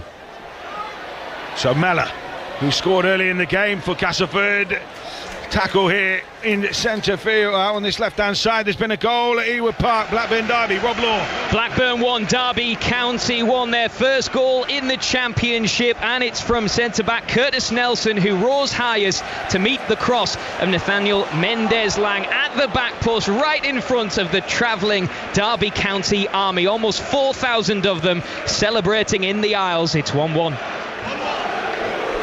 So Derby back in the game at Ewood Park. Sheffield United still ahead at Deepdale. Hull KR have conceded a penalty and Cass have a tap 25 metres out, and they're going to run it, they're going to take it in and look to cause some problems here. It's George Hill who makes that attempt at an incision. It'll be Horn who whips it away to the right side. Milnes onto Tex Hoy. El Zakhem again looking to use his big frame, the big Lebanon international, burly back rower. But he finds Hull KR in desperate mood and desperate enough to cough up another penalty here, Scott Taylor. I think Hull KR, it looked like a knock-on to me there. Referees obviously give the penalty. I think he's got to control the ball there, but it's exactly what Cass need. If Cass have a chance to get back in the game, it's now. Tex Hoy will tap it. There'll be plenty of willing runners. Liam Watts just tucks his head and piles in here for Castleford. They're a couple of metres away from that precious chalk. Now Westerman, short ball for Putt. Oh, he's rattled onto that. Oh, he's lost it in contact though. He shuttled onto that ball at full pelt. But Hull KR just got enough limbs in the way to force that loose. And it's 20 points to 6 Hull KR in front with just less than 20 to go, Scott Taylor. Great contact there, body in front by Hull KR on the try line. It's something we saw them do last week against Warrington, and they have defended the try line pretty well tonight. They've sort of scrambled still for each other, and it was a real chance there for Cass to get back in the game and one what they've let go. Don't forget the Community Shield on 5 Live Sport tomorrow, and all Manchester affair from 3 o'clock. Plenty of Olympics action in between as they finalise, and T's are dotted and crossed over the next couple of days from Paris. And a penalty for Hull KR, and the sarcastic jeers tell you that they feel they've not had the rub of the green from Liam Rush in this second half. Oliver Gildart as well winning the penalty there. I've said it earlier, but I think he has a really good game tonight. He's carried the ball strong there, relieved the pressure, won the penalty. You just feel like at some point KR just sort of need to seal it with one more try. It's been coming for a while, and they sort of keep missing that last opportunity, that last pass, and you'd like to think that is coming soon. Bumpers up from Hull KR as they march Castleford back towards their own line, and it really is a statement of intent that time from Jesse Sue. Minchella, who bites into the line and passes out the back. Now May on to Lewis. So it was a ball and all tackle from Lewis Johnson, but somehow Lewis just reverberated away from the contact and had another crack. This time he's dragged down. Liam Watts making the tackle. They're 20 out Hull KR. They'll attack down the middle again. Suaso Su puts the hammer down. Suaso Su looking for support. Might not need it. Eventually he's halted. And that is a turnover ball, but just for a moment it opened up there for Hull KR, and the Samoan almost took full advantage. Minchella calling the shots there. That's what he does so good for him when he's playing 80 and that ball handling in the middle. He cut across field, he just dropped Sue underneath, and Sue almost got there. It was a great try saving tackle by Tex Hoy and forced the error. Hull KR be getting a bit frustrated. Obviously they're comfortably in the lead, but they just keep missing out on that just to sort of finish the game off. That last opportunity seems to be an error or a penalty or a mistake, and just to being a bit sloppy by them and sort of giving Cass a slight glimmer of hope still in this game. So Castleford Tigers here on 5 Live Sport. 17 minutes to go in this one. Hull KR 20, Castleford 6. We will be with this up until the start of that Olympic women's 66 kilogram boxing gold final between Amani Khalif of Algeria and China's Yang Liu, who already has world gold. She'll be looking to add Olympic gold to her collection. As the kick downfield is taken by Nia Levels, who took to the air just to give him that little bit of extra time. Took the kick confidently, and Hull KR will bring it away from their own end of the field, still with that 14-point lead, Scott. It's gone a bit stale. There's been a few errors back and forward. It's sort of Hull KR probably know that they've won this game and sort of done enough already, and Castleford are just sort of hanging in there a bit. It's gone a bit flat both ways, just waiting for that one try either way to sort of seal the win for KR or to give Castleford that try back in. But it's a bit one out as OKR try and create a bit more speed around the ruck again now, as they have done with a brilliant offload. Whitbread to May to Evalds. Somehow Petahiku caught that ball, and now he's put his accelerator down, back on the inside, and that is exactly what OKR have been threatening to do and failing to execute, and they finally get it right, and the game is well and truly put to bed here. 24-6, the try from Burgess here. OKR in front. There's been a goal at Blackburn Derby, Rob Law. And Derby's equaliser lasted all of 5 minutes. Blackburn 2, Derby 1. Blackburn been on the back foot almost the entire second half. John Eustace made the changes. On comes new signing Andy Veerman, fresh from the Euros with Austria, heads into an empty net at the back post after a good cross from Hayden Carter. Blackburn 2, Derby 1. He's scoring against his old club there as well, Andy Vyman. Elsewhere tonight, Preston North End, Sheffield United. The Blades were in control, Rossi. 74 minutes gone, and remains 2-0 to the Blades, but they are battering the Preston back line right now. Brooks tiptoed through the tackles, almost teed up more for a third. The visitors should be out of sight by now. It's Preston 0, Sheffield United 2. So that's your latest from the Championship, back underway. There'll be plenty of that throughout the season on 5 Live Sport. Plenty of Super League as well, Scott, and OKR. I mean, we are edging to that business end now, aren't we? And might have been a little bit sticky at times in the second half, but this win is massive for them. Massive. They go back top of the table, I believe, and we are getting to the business end of the season where it's paramount that you have some form about you, or you're in some form and your best players are on the pitch. Teams are winning around you, and we've seen that tonight. Obviously Catalans really need that winning against Huddersfield as well to keep them well in the running. It's going to be a real interesting end to the season with what looks like quite an open Super League, especially with St Helens now getting some of their players back. And the kick is good from Mikey Lewis. And from what was getting a little bit scratchy and nervy and a bit frenzied, suddenly Craven Park again is a festival of joy for those OKR fans. It doesn't take them much. It was a bit flat at times in the second half, but that try just sparked it back in. It's been comfortable. It's been scrappy at times. As you say, 26-6. Lovely finish there by Joe Burgess with that try. Arguably tonight's man of the match, the way he's performed all night for me. So Sam Luckley, the way he just carried that ball off the back fence is a proper off the kick-off job. And he might have got a panelling in for his trouble from Mustafa and Putt, but it was a tone setter, wasn't it? It's like, we might have scored, we're not resting on our laurels here. Showing some real intent, and he's done that since he's come off the bench. I think all the bench have been outstanding tonight for OKR. Tanganoa, Luckley and Jezza, since he's come on, they've done a real job for this team. Oh, Petahiku onto Burgess. Burgess weaving. He's turning Jacob Miller inside out. He's got support inside, and it will be finished off here by Niall Evalds. OKR have just pulled out all the stops. It's party time. It's like a greatest hits performance, and that was scintillating, sumptuous play, crisp at pace, devastating rugby league. Absolutely devastated. Joe Burgess making the Castleford player do the tango as he's trying to track him back and stop the try.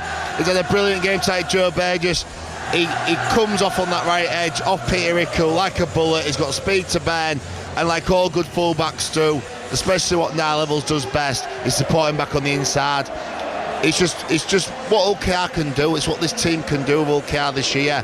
They've been a bit scrappy, but within the space of 2 minutes, there's 2 quick tries, and they've got some real momentum. OKR have put their foot on the accelerator when it counted, and Joe Burgess, you say, absolutely weaved poor old Jacob Miller. A merry dance. There's been another goal at Blackburn Derby. Rob Law. Yes, and it's 2 in 4 minutes. Blackburn 3, Derby 1. And guess who? Sammy Smodic off the bench. He'd been linked with a move away all summer long. The division's top goal scorer last season, and that's what he can do. Hayden Carter with the assist, and he just rolled it into the back of the net. Blackburn 3, Derby 1. So the Rams finding out a rude awakening in the second tier, having marched their way under Paul Warne to promotion last season. Keep you adrift and abreast of anything that's happening in that game or the game at Deepdale between Sheffield United and Preston, as Mikey Lewis unable to find the target this time. And there was a bit of frustration there, wasn't he, that he missed that, because I think everything he'd sort of sewn his kicking game back together, so to speak. I think that's the one thing Hull are missing from potentially his own part. They haven't got an out-and-out goal kicker. That's what they're sort of missing. Iku tried start of the season, didn't start great, and it's sort of been shared between Litton and Lewis since, and Michael Lewis isn't known to be a natural goal kicker. If one thing, it could maybe cost him down the line in a real tight game, because he's missed a few easier kicks, as you say, tonight. Ches Litton stepping into acting half here for Hull KR. 15 metres out. He, as the hooker, is like the metronome. It will be he who provides that service every time a tackle is made. And it's crisp and sharp. And Whitbread is stalking forward. And he's earned his side a penalty. So Castleford have just unravelled a bit here on the back of those quick-fire tries. We said it in the first half that the kind of time ticked on, that fatigue kicked in, didn't it, and the game blew out a bit. They've kind of wrestled that back a bit, but it's the same cycles happen again now. Exactly the same cycle, and I'll relate to it again. The fact of these teams at the bottom of the table just can't do it for 80 minutes. They don't have the depth and the quality and size experience to be able to do it for these long, tough period of the games in what these top teams are doing week in, week out. Litton to May, delicious pass back on the inside. Lewis looking to wreak some havoc, finds it back to Sam Luckley, who just puts his head down and accelerates. It's almost kamikaze, and it almost results in points for Hull KR here inside the final 10. Oh, and they've knocked on, they've coughed up the ball, and a reprieve for Cass, who were really on the ropes, weren't they? A bit of white lava fever there for the big fella. Luckily he come charge, he fancied a try, and he's just come up with the error shot of the line. A real let off the up for Castleford there. Hull have been obviously flying and had some serious momentum this last 5-10 minutes, and Castleford are really struggling. They're probably just looking at the clock now, looking to see out this last 10 minutes and get themselves in the showers. So Cass looking to spread it early. It's the gung-ho approach they need if they're really going to wrestle anything back from this game. Imagine on the ropes and boxing parlance and that kind of thing. The squared circle, the sweet science will be the focus on 5 Live Sport from 21:51 with that Olympic women's boxing final in the 66 kilograms. There's been plenty of scrutiny and focus on that. Imani Khalif, the Algerian, up against Yang Yu. Jonathan Overend will be at Roland Garros for us for the start of that one, and we will continue on 5 Sports Extra once we on 5 Live Sport have shifted to the boxing. But it's a Hull KR ball, and they're ready to really go for it here, go for the jugular.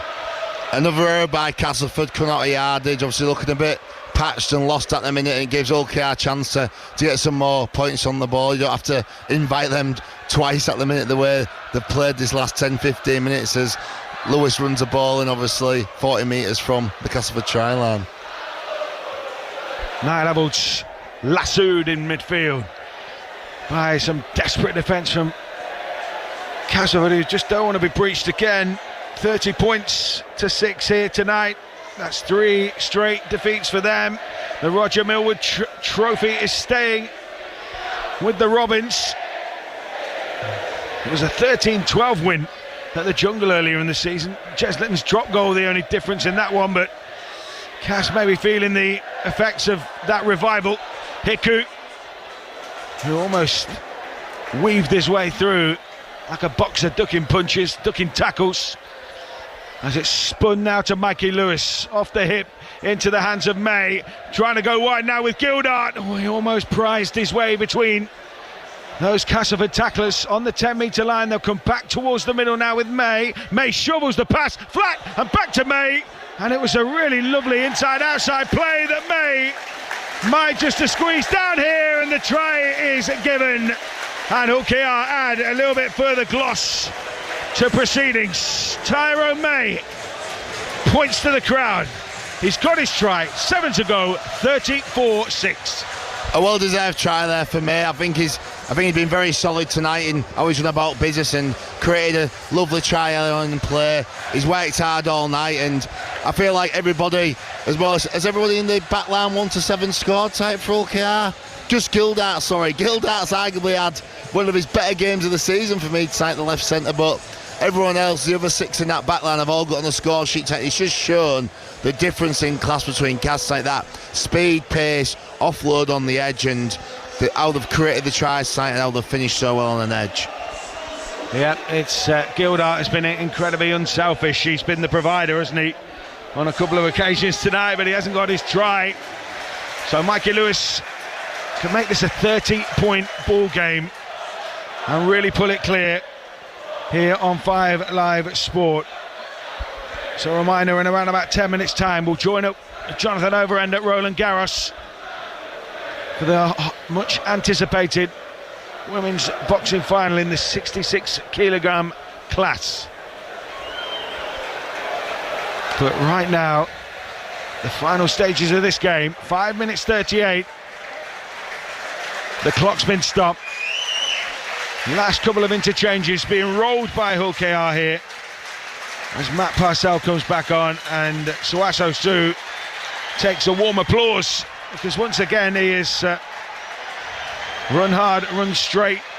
Although, mind you, I thought Su was coming off, but looks like they're having a bit of a debate down there who gets the breather, but Su deserves it for me. I think he's been really good again tonight. He's had some strong drives, obviously. He had the Simbin earlier, but other than that, he's been a real informed player for OKR, and another part of that jigsaw which is really clicking at the minute, a real clinical, professional display.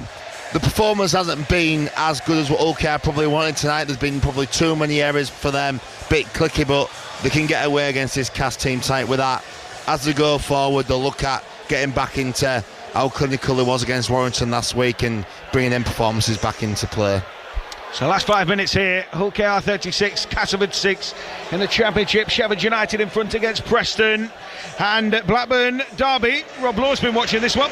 Blackburn 4, Derby 1, a lesson in just how ruthless this division can be. Made by Sam Smodic, finished by new signing Yuki Ohashi on his debut. Scored 15 in 27 last season in the J-League. Dinked the ball over Josh Vickers in the Derby goal. 4-1 Blackburn Rovers.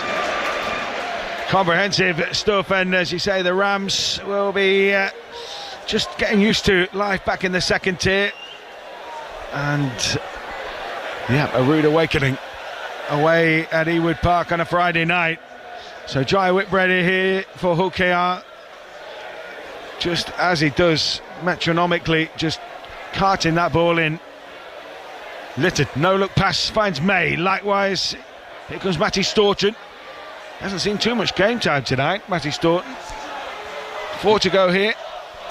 Yeah, not seeing much game time, not needed. He's been a really good player for OKR this year. Another one of that sort of in-depth middle players, and he gets on towards the end of the game now. But he's not been needed, has he? It's been a bit too easy for some of the middles at OKR at times tonight. Yep, cast down on troops. They've got a makeshift back row. A makeshift three-quarter line, and conversely a makeshift back row, because half of their back rows are playing there. They've shown some heart, they've shown some guts, but when it's come to the crunch, they're well short, and that's why they were 10th for tonight and OKR was 2nd. As the business end approaches, 27 rounds, of course, then the playoffs, then the grand final. We're at round 21 here tonight. This Al Zakum tackled for Castleford out on that far side. In around about 7 minutes time, we'll be joining up for the Olympic boxing with Jonathan Overend at Roland Garros. We will continue on Sports Extra. All the reaction before 10 o'clock. And on 5 Live Sport, the focus will turn to that Olympic final from just after 10 to 10. Kick from Miller for Castleford inside enemy territory, and here goes 9 levels with that gather. Scoop up that time by Joe Burgess. 2.5 to go here On 5 Live Sport, Community Shield tomorrow, an all-Manchester affair. Manchester United, Manchester City, Premier League and FA Cup winners, renewing hostilities again as the Premier League season edges ever closer.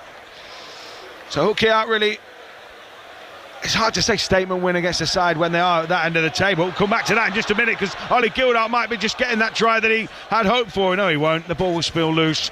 But Hull KR, as I say, 2 minutes to go. 30-point win against a fellow Super League team. As you say, they go back to joint level on points with leaders Wigan.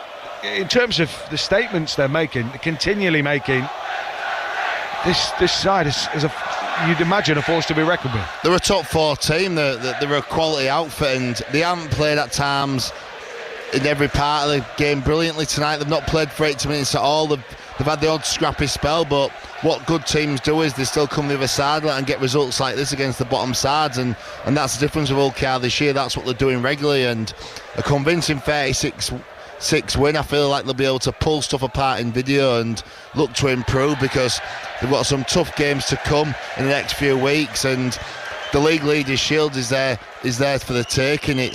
There's a real chance of that, and obviously we spoke about the eyes to finish in the passing Super League's 4th, and it could be the time to break that this year.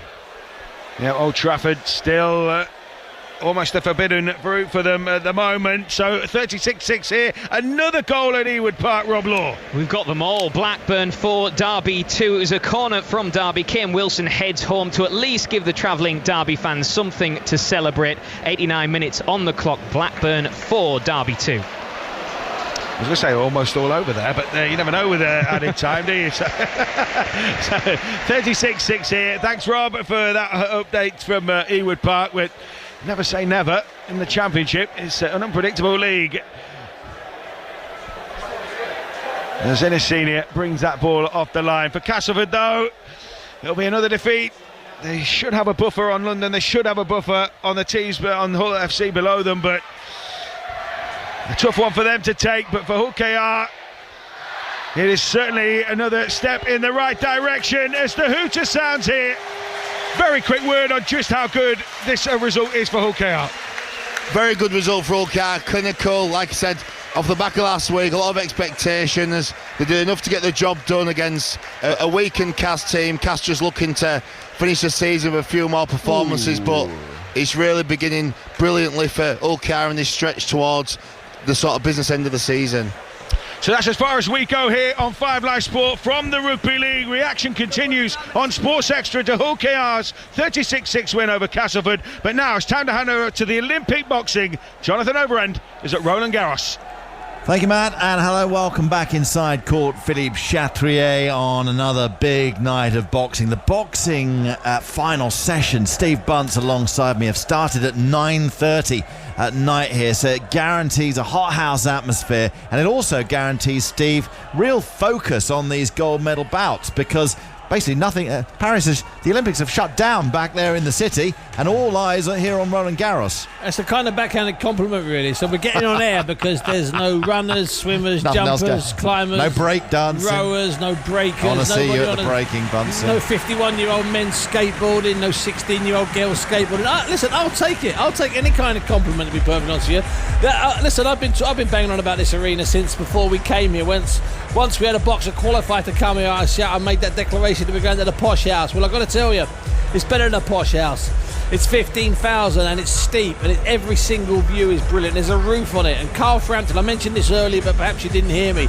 Carl Frampton, the famous Northern Irish boxer who won a couple of world titles at different weights and works with me on another channel, TNT. He said to me that he thinks, and this is true, Overs, he thinks that when there's a big fight, there was a Frenchman in a final last night. Yeah. He said that's the loudest indoor arena I've been in. And wait for it, he was ringside with me for 20 fouls when Anthony Joshua got knocked out by Andy Ruiz at Madison Square Garden. And that night was frightening atmosphere. So he knows his stuff, and for him to say that, and it was unprompted, that gives you an indication of what it's like. There might be amateur boxing. Yeah. In theory, they're not getting paid. And in theory, they don't have a mass following, and in theory, people have just bought tickets on spec. Well, but they're loving it. Which they've done to capacity, and Yes. I think that's an unbelievable achievement, because the plan originally, don't know if you remember this, the plan originally for Paris 2024 was to bring the boxing in its entirety over there to Court Suzanne Lenglen, the second court here at Roland Garros, where Murray played all those epic doubles matches in the first week, where the sunset dips over on the western part of the ground. Smaller court, 11,000 capacity. I mean, it would have been brilliant, but it's hard to imagine it would have been full for the preliminary rounds. Definitely would have been. So anyway, they then thought, right, well, that can't really work, having that there while the tennis is on, blah, blah, blah. So what we'll do is we'll split the boxing in half. We'll do the preliminaries up by the airport in a warehouse, smaller capacity, much smaller capacity, but we'll bring the finals not to Court Suzanne Lenglen, but to Court Philippe Chatrier. We will upgrade the venue to 15,000. And I have to, I mean, I said to you, didn't I, when we came here on the first night, I'm a little worried whether they're going to be able to sell this place out every night. Because when you consider it, the spectators don't know who's going to be in the bouts. It all depends on whether they win the previous one. Absolutely. But it's been rammed. Every seat has been sold for every session. It's unbelievable. It's helped that 2 of the 4 sessions so far have had Frenchmen in finals. That's been good. And the island. Half of Ireland was here on day one. For Kelly Harrington here on one of the nights, and the French on a couple of other nights. But generally we have a fight like the kind of one we're watching at the moment, which is it's at 92 kilos. It's heavyweight, not super heavyweight. And it's a guy from Uzbekistan against the guy who was born in Cuba, jumped over the wall and landed in Azerbaijan. It's a hell of a jump, trust me. So this is kind of typical. And what we've also had, we've had one Chinese woman win a gold already today. Yep. And in our main event, and let's call it the main event, we have another Chinese woman going. In fact, and I've mentioned this before, but I'll say it again, because I've been all over the place. I'm never sure who I've told and where I've actually spoken. There are 6 female weight categories, and there are 7 male categories, so 13 categories in total. And the Chinese have won a medal, or guaranteed a medal, if I'm not mistaken, in every category, in every single one, which is absolutely staggering. Well, in terms of the medals that have already been presented, China have won 2 golds, Uzbekistan have won 2 golds, and 1 each tonight, because Uzbekistan won the men's light middleweight gold. That was Asar Kuja Mudinkayev, and he's already received his gold medal. He was in tears, by the way. Lewis Richardson, great to see him on the podium, wasn't it just? receiving his bronze medal. He's been so positive since losing that semi-final, and tonight was the night when he received the medal, and it was a proud moment for Colchester's Lewis Richardson. So this will be the second Uzbek gold medal of the night. It's not bad going on. And the third in total, with the big Uzbek still to come tomorrow. Yep. Your friend Jalilov. Yeah, back of there, Jalilov, known as the Big Uzbek. He's a professional boxer. I know. What's he doing in the Olympics, you might be saying, if you're driving, listening, resting, or doing whatever you do when you listen to us. Well, he's had 14 professional fights, 14 knockouts, and has looked good. He's also the reigning Olympic champion. He's also managed to win twice the World Amateur Championship. And for his Olympic medals and his World Amateur Championship medals, and if he wins the gold here, he would have ended up receiving from the Uzbek government close to $1 million in bonuses. And that's why he continues to be an amateur overs and isn't just strictly and exclusively a professional boxer. Well, this men's 92 kilogram final has been won by the man from Uzbekistan, but let's pretend it's closer on the scorecards, and let's indulge ourselves for a second in the tension down there that comes before the announcement. It was Azerbaijan in red, Uzbekistan in blue. So who's won it? Oh, that you see, he didn't even leave the pause. He didn't even leave the pause for drama, because the fight was so one-sided.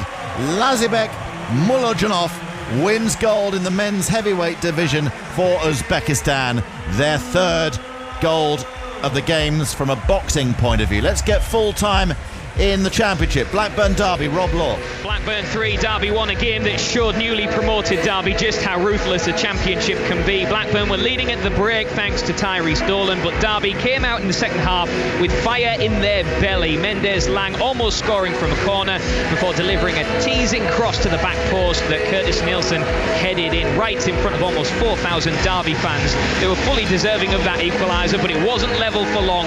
Blackburn's Andy Vyman off the bench to make his debut against his former side to re-establish Blackburn's lead, and not even 5 minutes later, top scorer in the division last season was off the bench, and on the score sheet Sami Smodic, linked with a move away all summer, rolled the ball home to enormous celebrations around Ewood Park. Smodic then set up Yukio Hashi on his debut to make it 4-1 before Derby got a consolation goal through Kane Williams. Blackburn's first win here since February. Meanwhile, reality bites for Derby. Blackburn 4, Derby 2. Also full-time at Preston Sheffield United, here's Ross Heaton. Preston 0, Sheffield United 2, and the Blades, eager to wipe out their 2-point deduction, raced into an early lead. Ollie Arblaster pulled the trigger on the edge of the box, and a huge deflection saw it fly past the helpless Woodman. North End went close twice through Rees, but after the break, an exquisite 25-yard lob from Gustavo Harmer put the visitors in control, and they never looked back. Fully deserved. It finished Preston 0, Sheffield United 2. So back inside court, Philippe Chatrier, we get ready for, as Steve Bunce propelled the drama a few minutes ago by billing it as the main event of the evening. And that it is. Wow. Listen to the noise as we prepare for the gold medal bout in the women's welterweight division. Now this is 66 kilograms. We had high hopes that maybe Rosie Eccles would be here for Great Britain, but that's not to be. However, we do have Imani Khalif from Algeria and Yang Liu from China. And we've had the exchange, Bunsey. We've had the ticket exchange outside. Look at the that. Turks and the Mexicans have handed over their ringside tickets, and the whole of Algeria is inside Roland Garros. Do you know, Overs, I couldn't begin to count the Algerian flags here. If there's 15,000 people in here, there are between 5,000 and 8,000 Algerian flags. If there's maybe 5,000 or 6,000, that is quite absurd. Oh, well, this is a big atmosphere. Big atmosphere, and it's been a big fortnight for Iman Khalif, who has been close to the headlines pretty much every day. Everyone has wanted to have their say about her, and all the time she's had to get on with the business of preparing for bouts and preparing in her quest for her lifelong dream of winning an Olympic gold medal. She was inspired to get into boxing watching Rio 2016, and here she is 8 years later, about to be introduced for her walk to the ring. And the talking can be put on hold for 9 minutes at least, and Khalif hopefully can enjoy the moment. Be hard, but hopefully she'll enjoy it. Funnily enough, she's in the last fight, the semi-final. It's the first time I've seen her smile. She's entered the ring in tears. She's left the ring in tears. She's dropped to her knees in tears. After the last fight, it was the first time she took a breath, she looked around, and she smiled. And I'll tell you what, I was delighted to see that there were genuine fears about her state of mind and her health about 10 days ago. This story will continue. Right now, this is the other story. This is the boxing story. This is, 2 weeks ago I tipped her to win this and be Rosie's absolute main rival.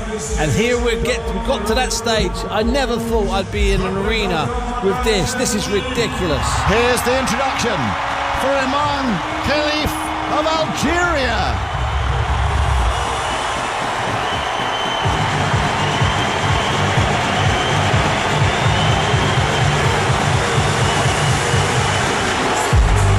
Well, what a thing. And she comes out and she dances her way to the ring, but more than that, she's throwing out the jabs while moving energetically towards what she hopes will be a gold medal in the next 10 minutes. She's in red, but here comes her opponent. And what an opponent. Yang Liu from China, World Championship gold medalist from last year. She's won 2 of her fights 5-0 and one of them 4-1. And and she is a fearsome opponent for Khalif tonight. I tell you what, she took that breath when they come out. It's that breath I look for.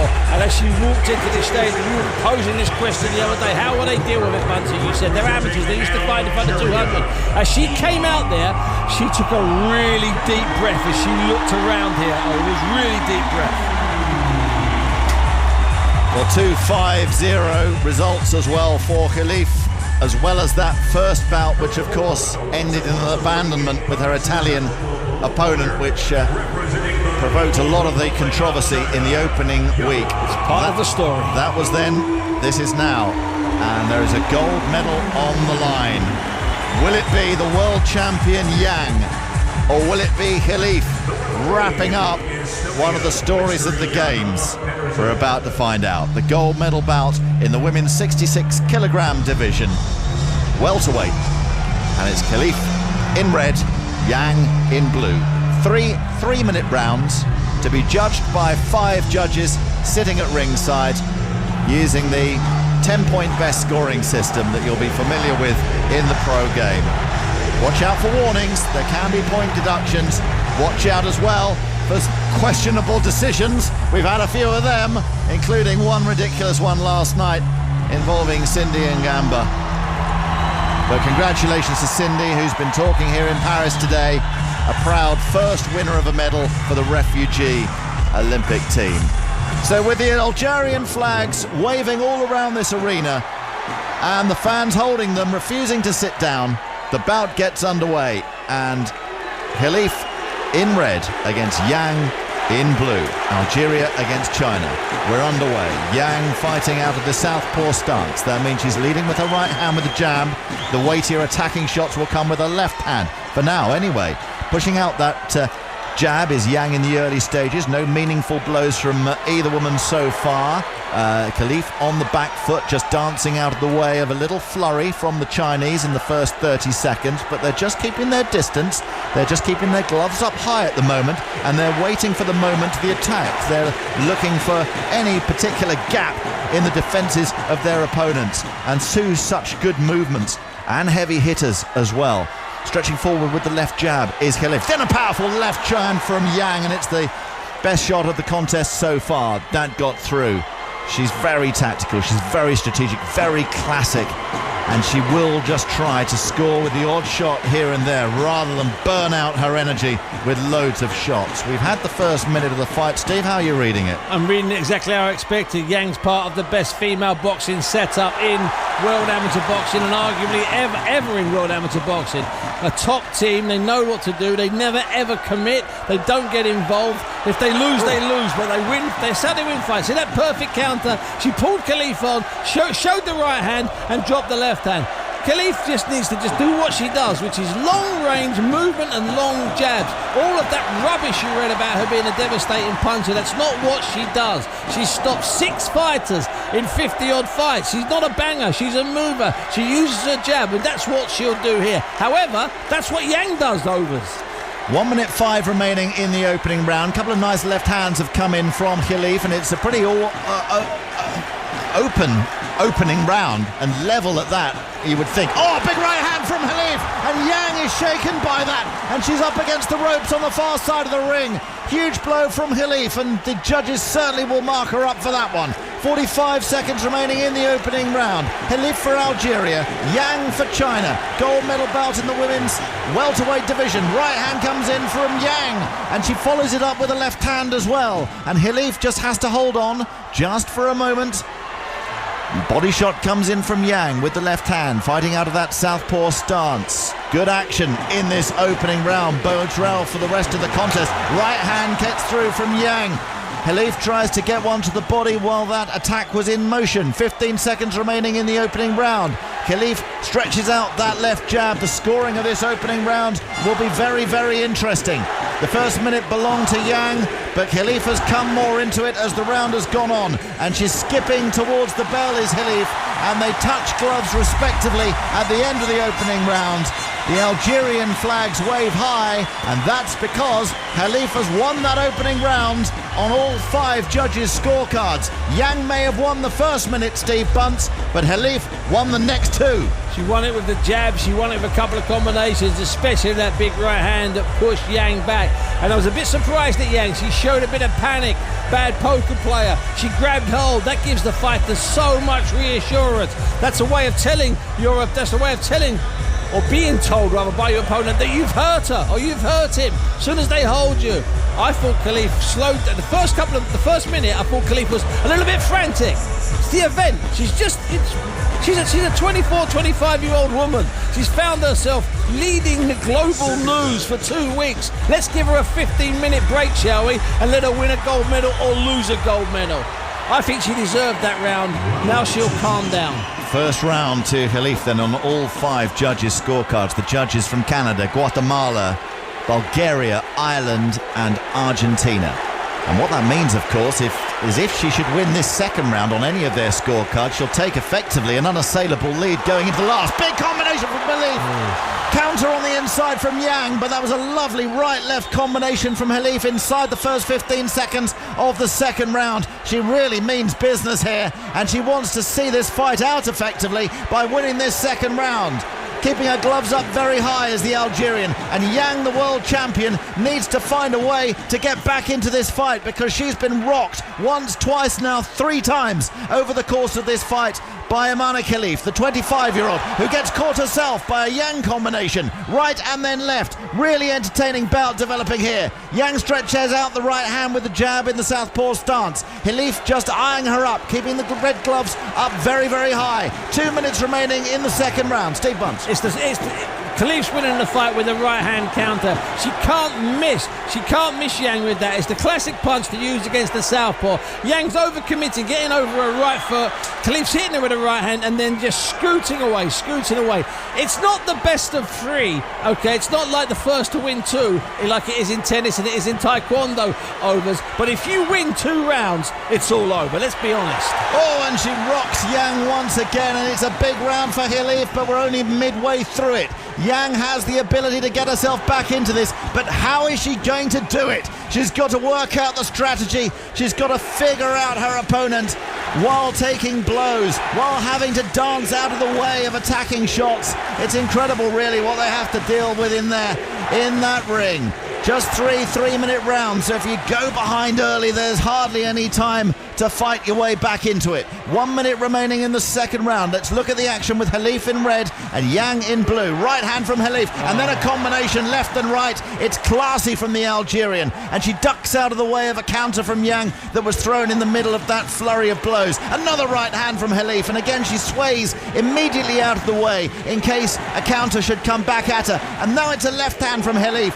She's almost picking off her opponent at the moment. Yang tries to get into the inside. Maybe that's her best hope, but time is running out. Only 30 seconds remaining in this second round, and should Khalif win it, then she will be 2 rounds up, possibly on all 5 judges' scorecards with only 1 to go. Yang, the world champion, stretches out the right hand, but she's in big trouble here. Khalif is dominating. She looks a superstar in there as she dances around like she's got so much confidence, energy to burn. She goes with an uppercut, misses with that one. Through with the right hand, though, Khalif. And Yang just struggling for ideas. I said she needs to find a new strategy, but nothing is really working for her at the moment.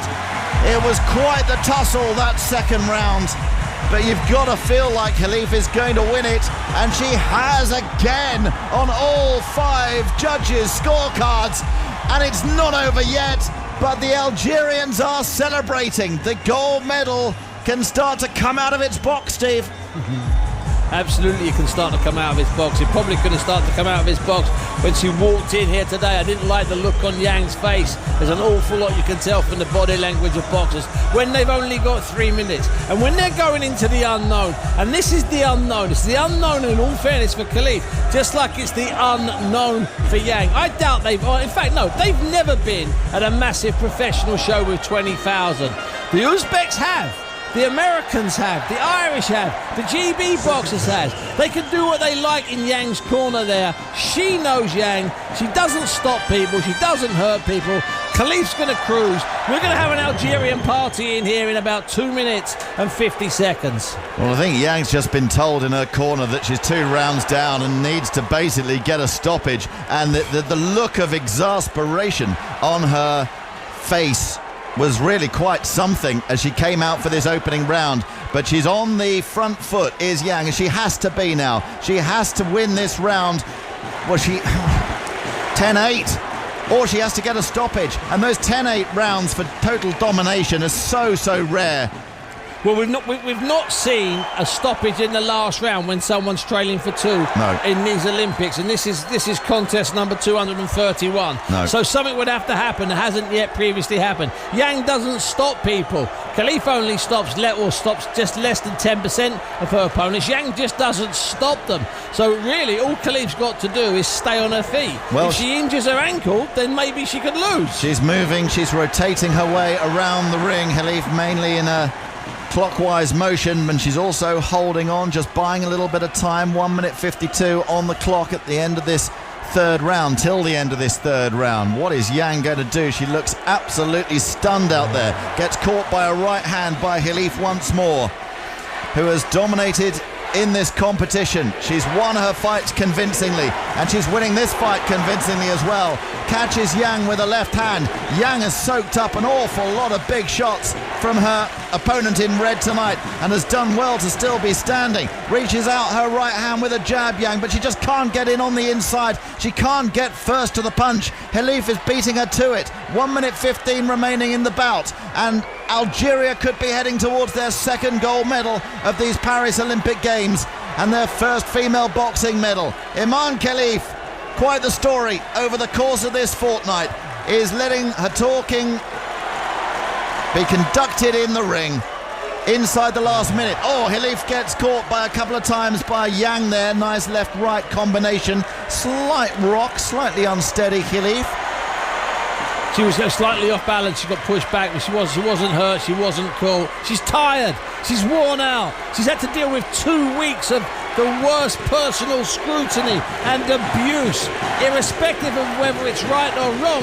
That's been abuse. That's been bullying.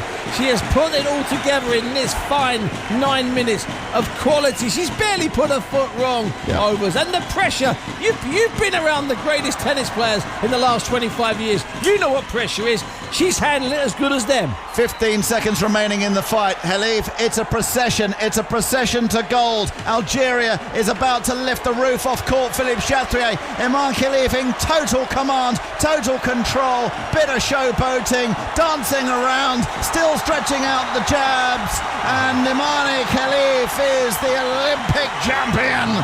And Algeria have their gold, and don't we know it, because all around us the green and the white and the red of the North African nation flies high, flies proudly, and Iman Khalif ends the most tumultuous fortnight from her point of view with gold at the Olympic Games. Yang is in that corner, shell-shocked. She has no idea. She has not looked at all comfortable since she emerged about 15 minutes ago. Khalif has grown in this tournament. She came into this tournament as the outsider. She was meant to fight Yang in the World Championships in New Delhi last year, but for a variety of reasons, none of which have been totally explained, she was kicked out of those championships. She couldn't win a world title in Delhi last year against Yang on that particular occasion. Yang won the title. Today she's got a bit of justice, and justice is a word that you might be sick of hearing. Well, guess what? You're going to be hearing a bit more of it, because this Imani Khalif story is not over. She's an Olympic champion against the odds. A Muslim woman from Algeria who used to walk 10 kilometers a day to go to a boxing gym because she didn't have the money for the bus fare. Let's get confirmation of what is going to be a unanimous decision. Gold medalist and Olympic champion. Victorieuse au point par décision unanime, médaille d'or et championne olympique in the ring from Algeria. And she salutes and wags her finger. It was never in doubt. Never in doubt. From the moment the first round ticked from minute 1 into minute 2, Khalif dominated for the 8 remaining minutes of the fight. And full credit to Yang Liu from China, who comes to the centre of the ring and raises Khalif's arm high. And that is a statement moment, Steve. Yes. Considering the reaction of Khalif's opponent in the first bout up there by the airport.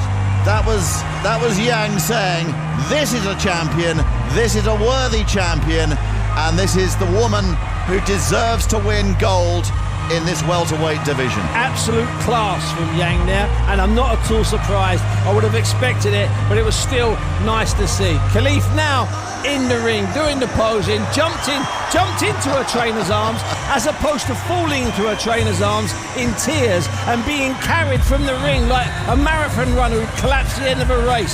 In tears, floods of tears, could barely walk. And that's a celebration. Oh, and how about this? She's being lifted up onto the shoulders of her coach, and her coach is off sprinting around the arena.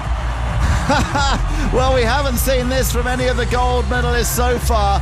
Khalif is being raised high as the Olympic champion and being taken over to the stand to our left, where she grabs an Algerian flag. She's going to wrap that around her shoulders and hold it high, and proudly she gets lifted down the side of this arena, this court inside Philippe Chatrier at Roland Garros. What a story. Iman Khalif, the 25-year-old from Algeria, is the Olympic champion. Well, She nearly escaped overs, but they're dragging her back for an interview. She was nearly galloping off outside on the outside courts. Loads more boxing tomorrow night on what will be the final evening of competition here at these Olympic Games. There are medals to be won on Sunday, of course, but in terms of evening sessions, things will wrap up here at the boxing tomorrow night, and you won't want to miss it because Bunce's friend, the big Uzbek, that's him, will be rounding off the evening in the super heavyweight division. But for now, we'll leave you from another golden day at the Paris Olympic Games and say goodnight and hand you over to Jill Mackenzie for the news.